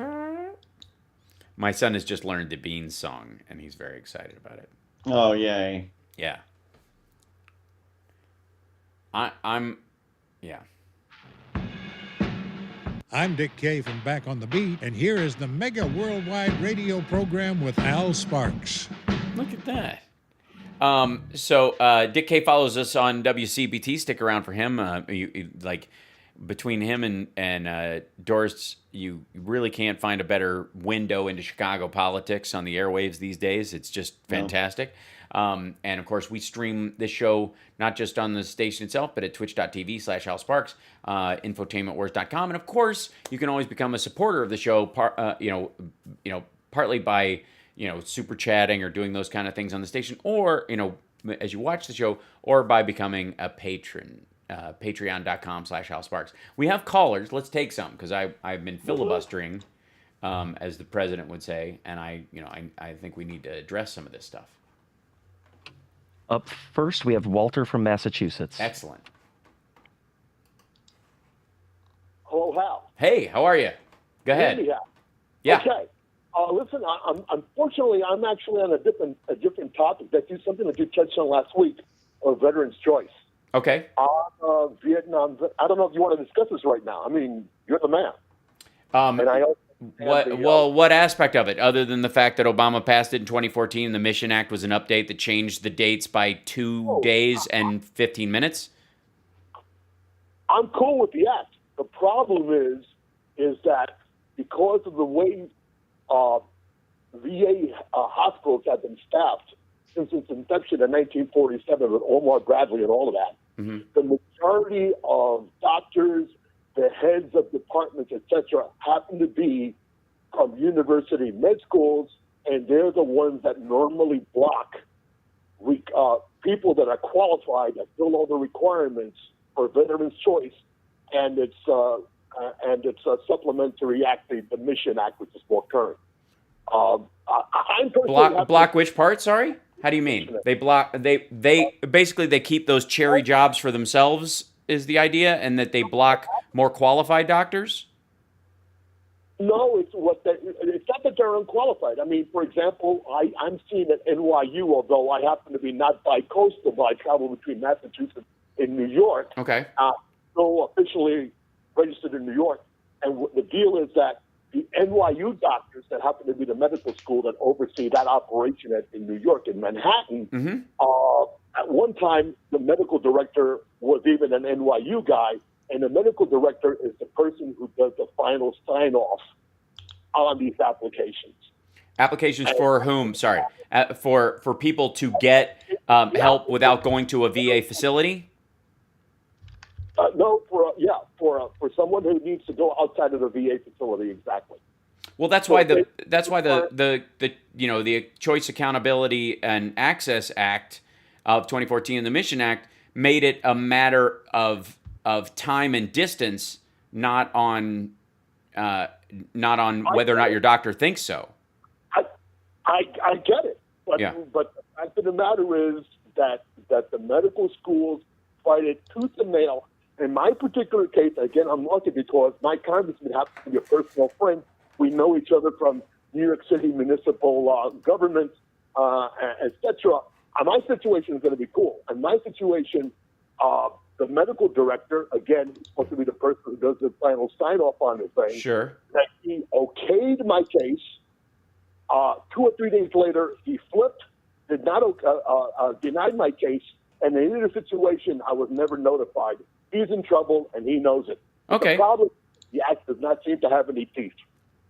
Well, And if he's in trouble and he knows it, it would seem that it does. Now, I also think that the implementation is a major aspect of it. Simply, I think we can both agree that simply passing a bill in and of itself, management matters. Who you have in charge of it matters, both on a state to state level. I would suppose the federal government oversees the VA, but also they allow for this openness to. And I guess your case, you mean going someplace other than a VA facility? Oh yeah, absolutely. Okay. Absolutely. And why? And is that so? You're in Massachusetts. You go back and forth, and the argument is that where would you go instead? Well, in my particular case, I'm open to the following possibility. Okay. I'm open to the fact that I happen to be 3 blocks away from New York Presbyterian Hospital, a semi-reputable hospital in its own situation. Mm-hmm. And what? They don't even want to do it at 23rd Street, which is where NYU was directly located. Right. And there's more whole story with Ken Langone and stuff that we can't discuss right now. But they expect me to travel at least an hour and a half away to Fort Hamilton, which is near the Verrazano Narrows Bridge, and that's bananas. And that's what they want me to do. A temporary solution, because they know they're in trouble and the pandemic has happened. Just prior to the pandemic, they've been giving me shots inside the knee in question, which is my problem. I see. Gotcha. But it has not been resolved, and it will be resolved at the end of the pandemic. I'm certain of that because my congressman happens to be a good guy and always helps to have personal friends to be a congressman. Well, again, this might be more a factor of elective surgery during a pandemic than the actual failures of the and the availability of stuff. Because sending you to one of these closer facilities, while it might be more convenient or better for you, since it's not your issue isn't cardiac or spinal, that they might feel like you can travel a little further for these kind of for knee surgery or knee issues than sending you to a hospital that may be closer but might be full of COVID patients. Or might be, a concern. How when you take public transportation? So I'm not saying it. I'm not saying it's optimal. I'm saying this might be an alternate reason why they're doing it. But I am saying, and I think we can both agree that implementation matters, and you want people in charge who actually care. And it seems like to Trump's, that Trump's argument is he passed the 2014 Choice Act, which he did not do. The Mission Act was a mild modification of it, which, like I said, makes it instead of a half an hour, 45 minutes, and makes it instead of 30 days, 28 days. That was the major modifications of the Mission Act, which, by the way, all bills go through a process where they go, you know what, we worked on this, we had really good intentions, it needs to be a little better. And so we amend it or we add things. All bills go through that process, I would argue. Wouldn't you agree? Yeah. Yes, I agree. But before we go any further, so no one misunderstands, I'm not a nutcase like Eric Prince and some of those people. Understood. Looking for the VA.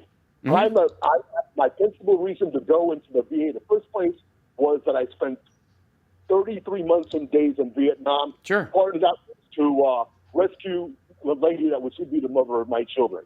Wow. The point is that the VA is untouched. No one has got more expertise and better treatment for post-traumatic stress, and for that matter, their work with traumatic brain injury. Right. But there's certain areas and certain situations that just don't make any sense, and the Veteran Choice Act, without repeating the whole damn title, is a sensible thing. If it's within the law, and if I fulfill the requirements, there's no reason in the world why these people should reject other people besides myself. I see. Gotcha. Well, I appreciate that. And like I said, I look forward to them, improving on this in the same way that, the Obama administration made it a priority to end military homelessness, for example, and made more headway specifically on that issue than any administration since post-World War II. When my grandfather, when he was in the military, he was in World War II, and when he came home, part of his job was coordinating soldiers who arrived in Florida and lived in these temporary houses and temporary apartments until they could be relocated back to their homes after they basically decompressed in Florida. And that, yeah.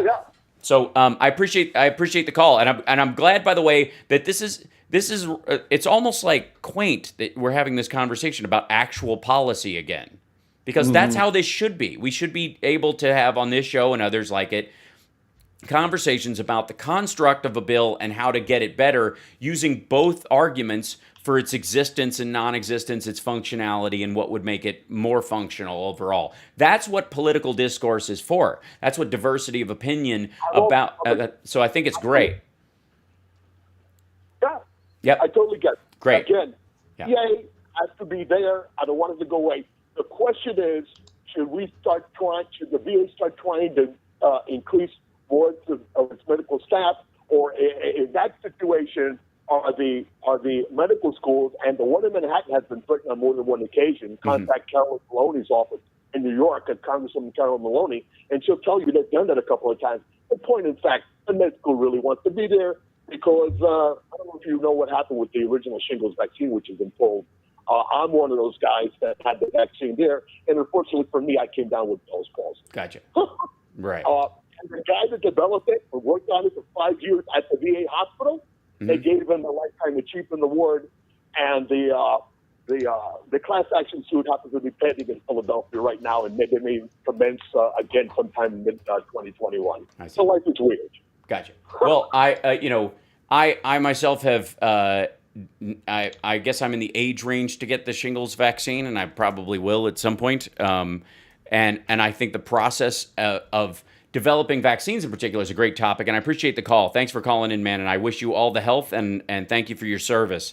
I think using the past specifically, the development of treatments and vaccines going back to the 30s as indicative of what we're looking at now or what we're looking at going forward from this point in history is sort of like talking about telephones in terms of what your phone does now versus what your phone did in 1984.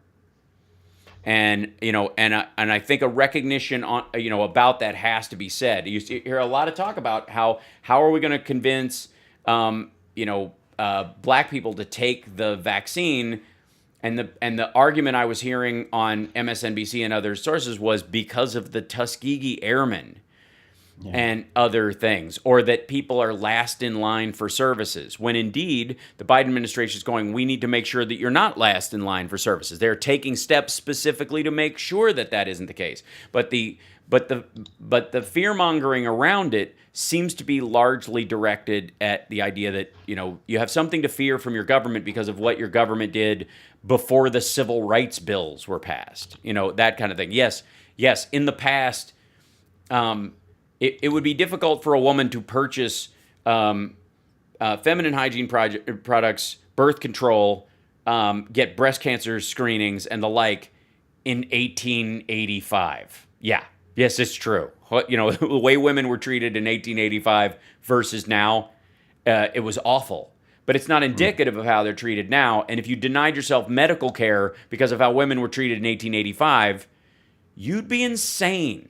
And anybody who tried to scare you out of going to get a mammogram because of how women were treated in 1885 is trying to kill you, one would think.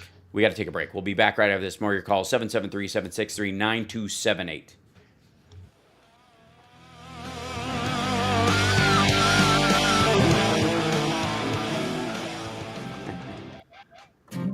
This is Tom Hartman, and I want to thank... Hey, Tom Hartman. I want to thank you for buying fish oil, because my shoulder I wouldn't be able to write longhand.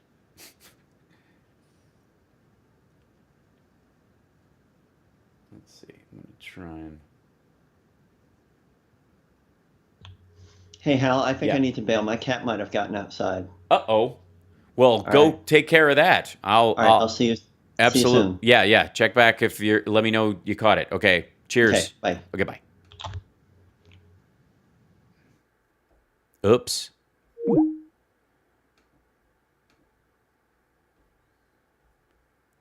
See, my cat tries to get in. His cat tries to get out. So fingers crossed.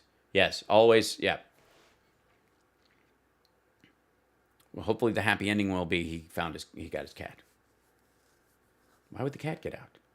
You're just preparing pinto beans and the cat escapes. How's that work? Welcome back to the Hal Sparks radio program, Mega Worldwide. It's now time for the happy ending. Yay! Welcome back. Johnny Million had to take off because he thinks his cat might have escaped. My cat's breaking into my office while I'm doing the show. His cat is breaking out of the house. These felines, you just can't trust them. So hopefully the happy ending for today's show will be Johnny texting me and letting me know that his cat is okay. Please do, Johnny. Let us know. Good luck and Godspeed. And it's chilly outside. You got to go take care of your cat. You got to make sure the cat's okay. We have other callers, I'm sure. Who do we have on the line next, Evan? It's actually Paul today, but don't worry about that. Oh, hey, Paul. Hey, how's it going, Hal? You called earlier in the show for President Donald Trump to call your show, and while I don't know if it's the president or not, you definitely have an unhinged man from Florida calling right now, so I'll just put him on. Yeah. Robert from Florida, I'm guessing? A.K.A. Florida man? Is it the guy on the phone? This is President Hal. This is President Donald J. Trump, and the J stands for J-A-Y. And I want to call. I heard your shout out. I heard you. I kind of always listen to Saturday morning Chicago AM radio. As you do, of course. You knew you're a big fan. A big fan. Big go back years. Huge. You talked about pardoning. Let's get off this. I'm sorry. You talked about no problem. Good to talk to you, brother. You said Donald Trump. He says that I'm going to let everything go on the Russian investigation. Right. And like you said, no, you can't have that. You can't have that. You know why? There's a deposition where Michael Flynn gives himself up as a traitor to the United States. The guy he hired, the guy he fired, and the guy he just pardoned. Mm-hmm. You know, he can't have that going on across America. That's what those witness interviews are. One of those is two of those, maybe even four, are Flynn's, where they interviewed him and then they interviewed him again, and then they brought him back in and he started cooperating. All of those count. Everything that Flynn said in those interviews needs to come out. Damage. Right, and they will. I think they will first day. I think that's the plan. I think he's got to let loose of that perfect phone call with Ukraine. That's got to be visible. And if it's not visible, it's hidden. He's going to jail for that. I don't care, because that's something you can't destroy. Mm-hmm. And we're keeping a lockbox. And the other thing you made mention of Mike Pence is running down the street, happy like whoopee. I was on the floor laughing. I know that was super weird. It was just really. I have to say I was surprised. I didn't know what that was. I'm like, what am I watching? Is this him trying to show that he's got energy and we've still got a chance, or is he just like, I'm free? No, what you're missing out, what poor Pence missed out on was being having a tryout for Charlie in the chocolate factory, because he ran more happily down the street than Charlie did with that golden ticket. And with that, I'm going to let everybody else behind me get on, and I wish you a good weekend. All right? Absolutely. You too. Absolutely, brother. Congratulations on us making it largely through this craziness. Who else do we have, Paul? Up next is Paul from Seattle. Oh, there we go. Paul from Seattle, right on. How are you? Hey, how are you? That's good. Yeah. I wanted to talk about the vaccine and Yeah. Something that I have not heard anyone this question talk about at all whatsoever. And so, and the people that I have mentioned it to, that sort of in my private life have looked at me like I've grown 3 heads, and they don't understand the concern. So here it goes. I think Hal Sparks is probably the only guy that's smart enough to understand this that I know. Great. So the vaccine has this Pfizer vaccine. It requires an initial inoculation and a follow-up booster about 3 weeks or say as many as 30 days later, right? Yeah, 28 days is the optimum. You got a 50% efficacy after the first dose, 92 to 95% efficacy after the second dose. Right. Correct. Yes. So, and the fact that it's a 28-day, there are follow-up boosters that you get months later, but the fact that it's the shorter the time that the booster needs to be, the more critical it is that you actually get it. Yes. So, my point is this, is that I know from being an educator that there are 3 types of people. Actually, there's 4 here. Mm-hmm. There will be, first of all, the 95% efficacy of the vaccine is if it is taken, and all people take it the way it's supposed to be. So you're going to get a certain percentage of people who won't take it at all. Okay, we know that. Now, we have the people who will get the initial inoculation, and I guarantee there's a certain percentage that they will look at you and tell them, yes, I understand, I need to come back in 28 days to get it. And they will walk out of there thinking they're okay, I got my vaccination, woohoo! Yep. And they don't do it again because they think they already got it. Yeah. Then there'll be the other people who say, yes, they'll look at you, they'll say, yeah, I know, I need to come back. And then they just never kind of like get around to it because they say, I'm good, I'm good, I already got one. And enough people got the second one, so I don't need it anyways. Right. Right. And then the other group will think that, oh, yeah, I need to come back, but I never got back in 28 days. So I'll come back in 2-3 months. Yeah. So now my question is, what physiological state are these people in? Are they going to be kind of asymptomatic super spreaders because they have part of the shot and they don't feel so bad, but now they're carriers and they're super spreaders? I have not heard anybody talk about this. Right. And what do you get with the logistics of this, of people that you have to come back? And if you're going to get all of these people, the logistics of getting these people are going to have to line up like assembly lines. Yeah. If you want to get 100 million doses done in 100 days, as Joe Biden says, that's 20,000 people a day. Yeah. And that's a tall order. So I'm not so sure that the logistics of this, with dealing with people, because I've been an educator all my life, and I know that there are people who go, I didn't know I was supposed to come back and do that test. Oh, I didn't know I was supposed to do this. And you know what?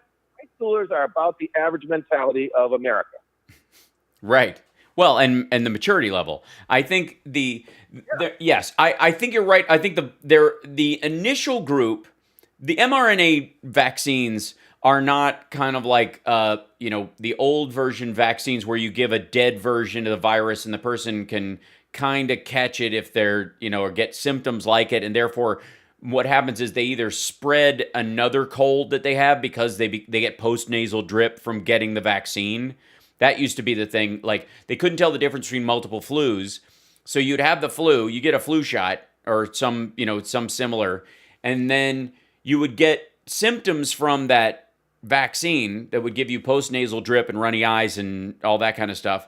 And you would spread you would pick up other infections because your immune system is suppressed temporarily. You'd pick up, let's say there's influenza A and B. You'd pick up B because you're still operating. You just had your shot and you feel like crap, but you got the shots, you should be fine. You go out, you catch influenza B, and then you give it to somebody else. Influenza B is the one that kills kids.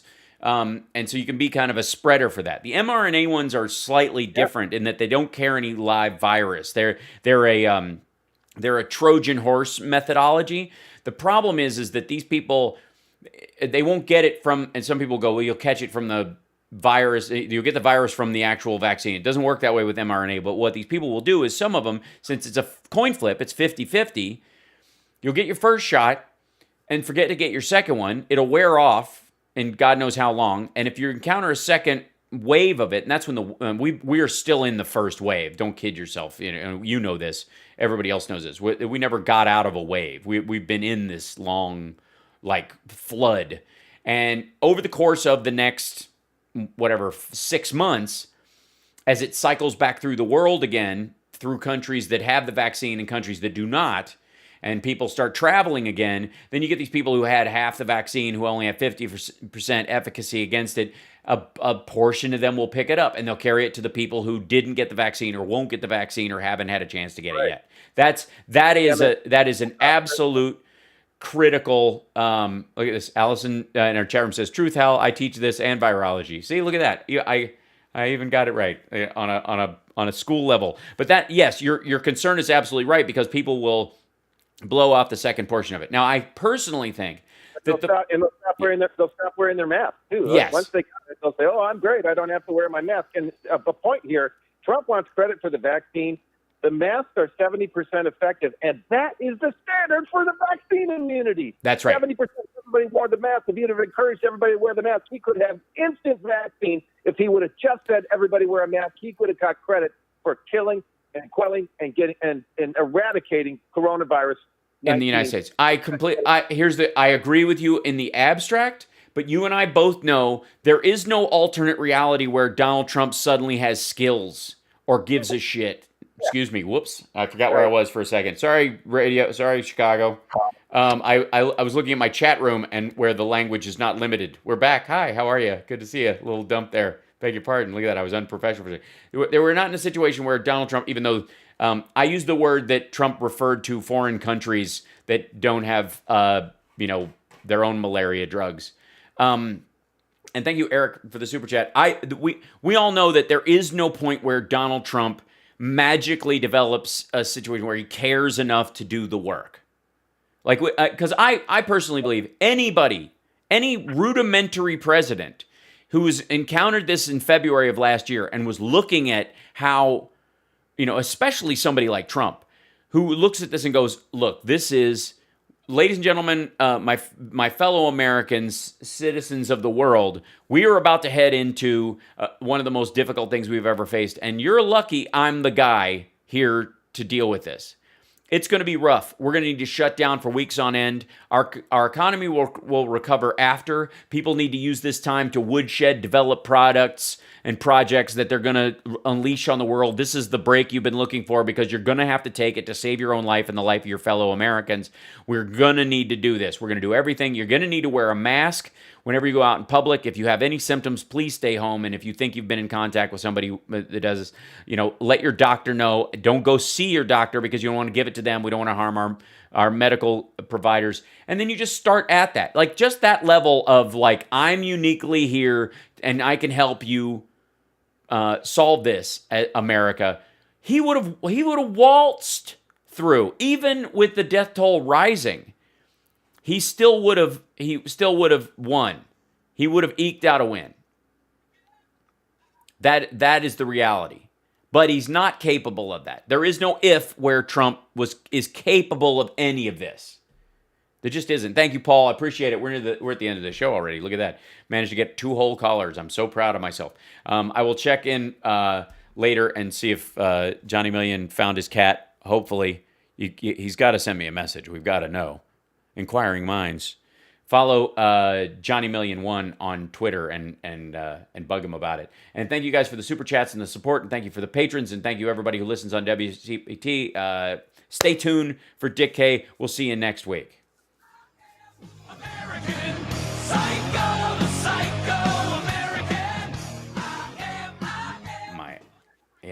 Billy, thank you so much. Hal Sparks needs a dump button for. I know I have my own little thing here, but it's too late.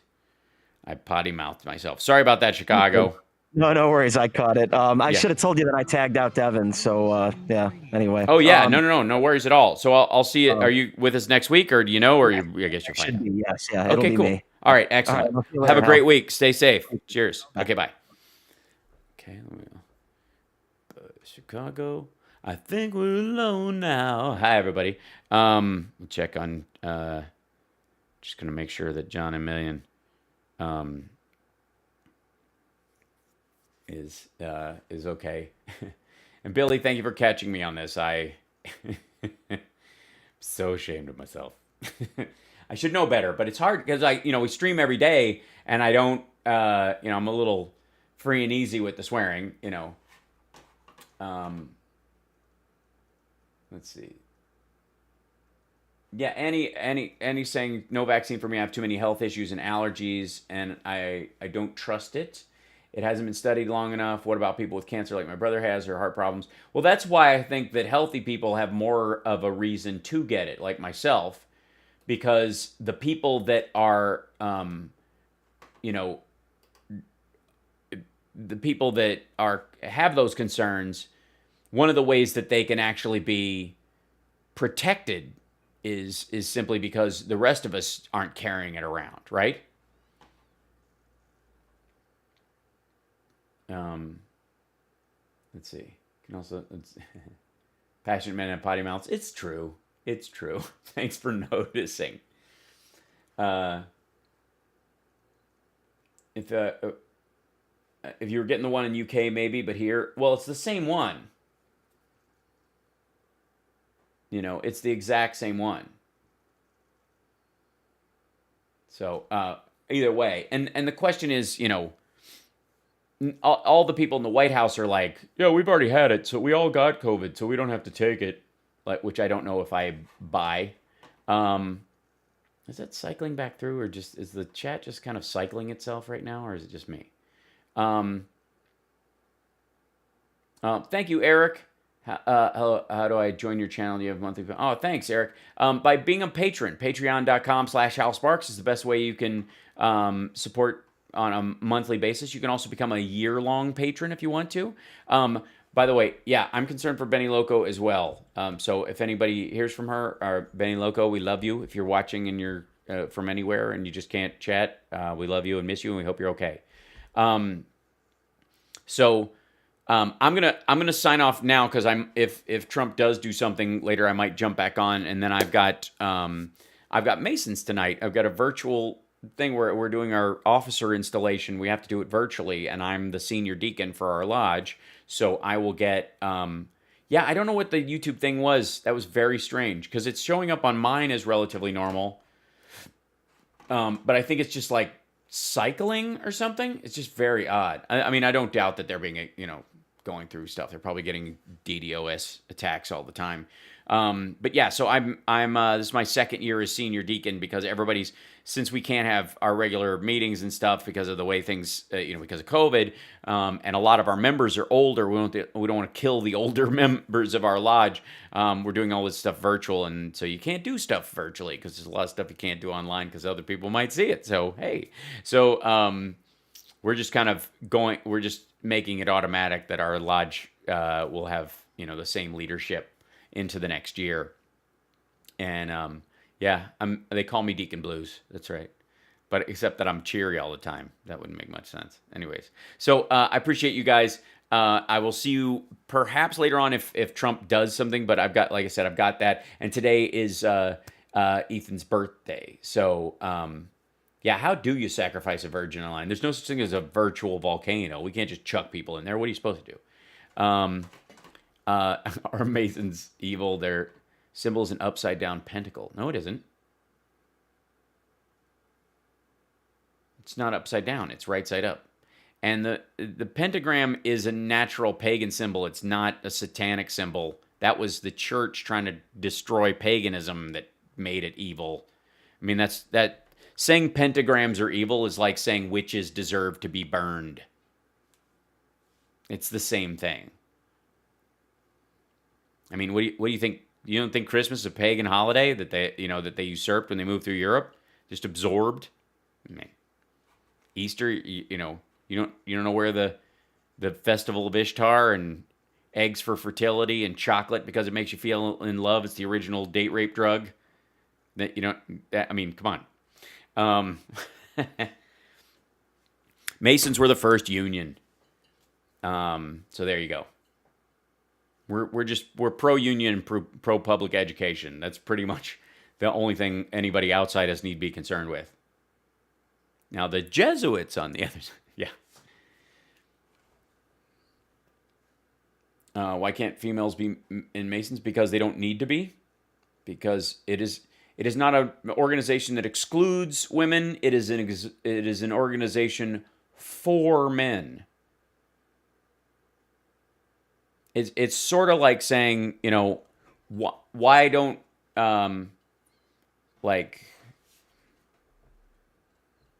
without all trans conversation aside, we're talking about biological men and women as they stand, in general throughout the ages. It's like saying, why don't women take Viagra? Or something along those lines. Like because it's not necessary. It's a different. You don't need it. Women are matured by life in a way that men aren't. Men require maturing. We require organizational. Oh, Johnny said they found Flora. She was hiding in the garage. She's okay. Phew. Now we can all rest easy. Thank God. Love you, Johnny Million. We're so glad. Everybody's relieved. Your uncle was a Mason? Well, I'm sure he was a good man. And he did his best being better.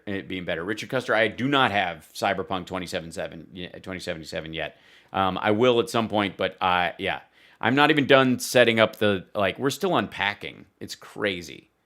But anyways, yes, it is. It's not that women can't join Masons, it's that women don't need the Masons. Women, through their getting their menstrual cycle, their ability to have children during a certain window of time, them having to make mature choices about where and whom and with and if they have children over the course of their life, and the responsibility that they can't shirk, it matures women in a natural way. Men do not have that natural maturity, so we require organizational maturity.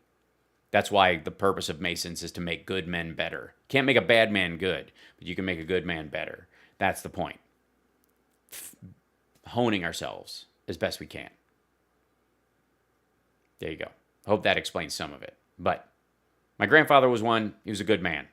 One of the best men I knew in my life. So, and I was, it doesn't guarantee maturity, but yeah. But there you go. Well, Nathan, all you got to do is ask one. That's, to be one, ask one, that we say. Yes, Mozart was. Peter Sellers was a Mason.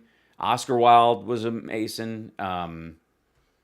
Harry Truman was a Mason. It's one of the reasons why I chose to join. There are no secular Masons. You cannot be an atheist. Well, I guess technically all Masons are secular because we believe all religions have the right to coexist. Albert Pike said it best. He goes, everyone everyone is entitled to their own unique mistake. That God is bigger than can be fit into any person's spinal cord or understanding of what God would be and is. So, yeah. So, yeah, there's a lot to it. But yeah, if you wanna join, just find a lodge and start asking. Yeah. I'm a Freemason. Absolutely. There were two reasons why I joined. One was because I was impressed by Harry Truman's behavior as a Mason, specifically his interaction with a black janitor who was serving as the master of his lodge in Indiana when he went back through on a whistle-stop tour before the Civil Rights Bill was passed, where he was duly respectful to the master of the lodge, who was his senior in that circumstance. Even though he was president of the United States, he gave due respect to the to a local black janitor who was the master of the lodge in that case, which is, everybody else is on the level. That's where that phrase comes from. Thanks, Eric. Appreciate that. Phrases, like on the level and square G and being a square, those are all based on Masons. And so anyways, in the, over the process of it, choosing to become a Mason because my grandfather was one, because I was impressed by, that aspect of Truman, and then the number of artists who are, and of course the architect sketch in Monty Python always piqued my interest. That you got me, Brad. That's true. But the other reason I wanted to join was because I knew it would freak out the Alex Jones crowd. I'm like, I'll join, see what they're talking about. And then I joined and I was like, yeah, they're idiots. They don't know what they're talking about. Even the stuff that supposedly is leaked, you're like, oh, I see. If you don't want stuff to leak, just leak some stuff yourself that is fake. People will chase it forever. It's actually very smart. Did you go to the Masons Lodge in Evanston? No, I did not. I joined after. My lodge is the oldest lodge in Southern California, Lodge 42 in Santa Monica, and it's Los Angeles Lodge 42. Our actual physical lodge, the building is in Santa Monica, but it's LA Lodge. Why is it? Is there a reason it's Freemason and not simple Mason? Yes, because the idea was that these were free men who could carry their trade anywhere, and the church and the monarchies could not force them to use their skill against their will. That they had developed a skill to build buildings that stayed up for a long time, and you couldn't just, through a lash of the whip, force them to do it, which is how it had been for millennia. So they became Freemasons. They were free to travel. That's why you're also called a traveling man. Thank you, Sherry. Thanks for the new patron support, guys. We're getting near that 500 level. Oh my God, that would be so beautiful if we actually got there. You can also subscribe on Patreon for a whole year if you just want to do it instead of just charging month to month. You can just do the whole at any level. We'll get into the Templars at another time because I'm a member of the Knights Rose Croix, the Red Cross, meaning the Templar Knights in the Scottish Rite. You Masons got a cool handshake? No, I don't know what you're talking about. We're at 460 on patrons. That's nice. 40 to go, and then and then I set a goal of 1,000. But yeah, that would be our thing, man. I remember when we had 6. It's kind of amazing. Yeah. So yeah, once we get through the Trump years and we can start talking about normal stuff again, I will gladly give you as much of a breakdown as I can. The Allman Brothers Traveling Man Freemasons? Maybe. Thank you, Francie, for being with us as a patron. I appreciate it so much. Churchill was indeed a Mason, absolutely. As was Mozart. Yep. I appreciate that, Brad. Yep. Anybody who can support, please do. For all the people who can't afford to support right now, and anybody if you can't support in any way, don't worry about it. Watch the show.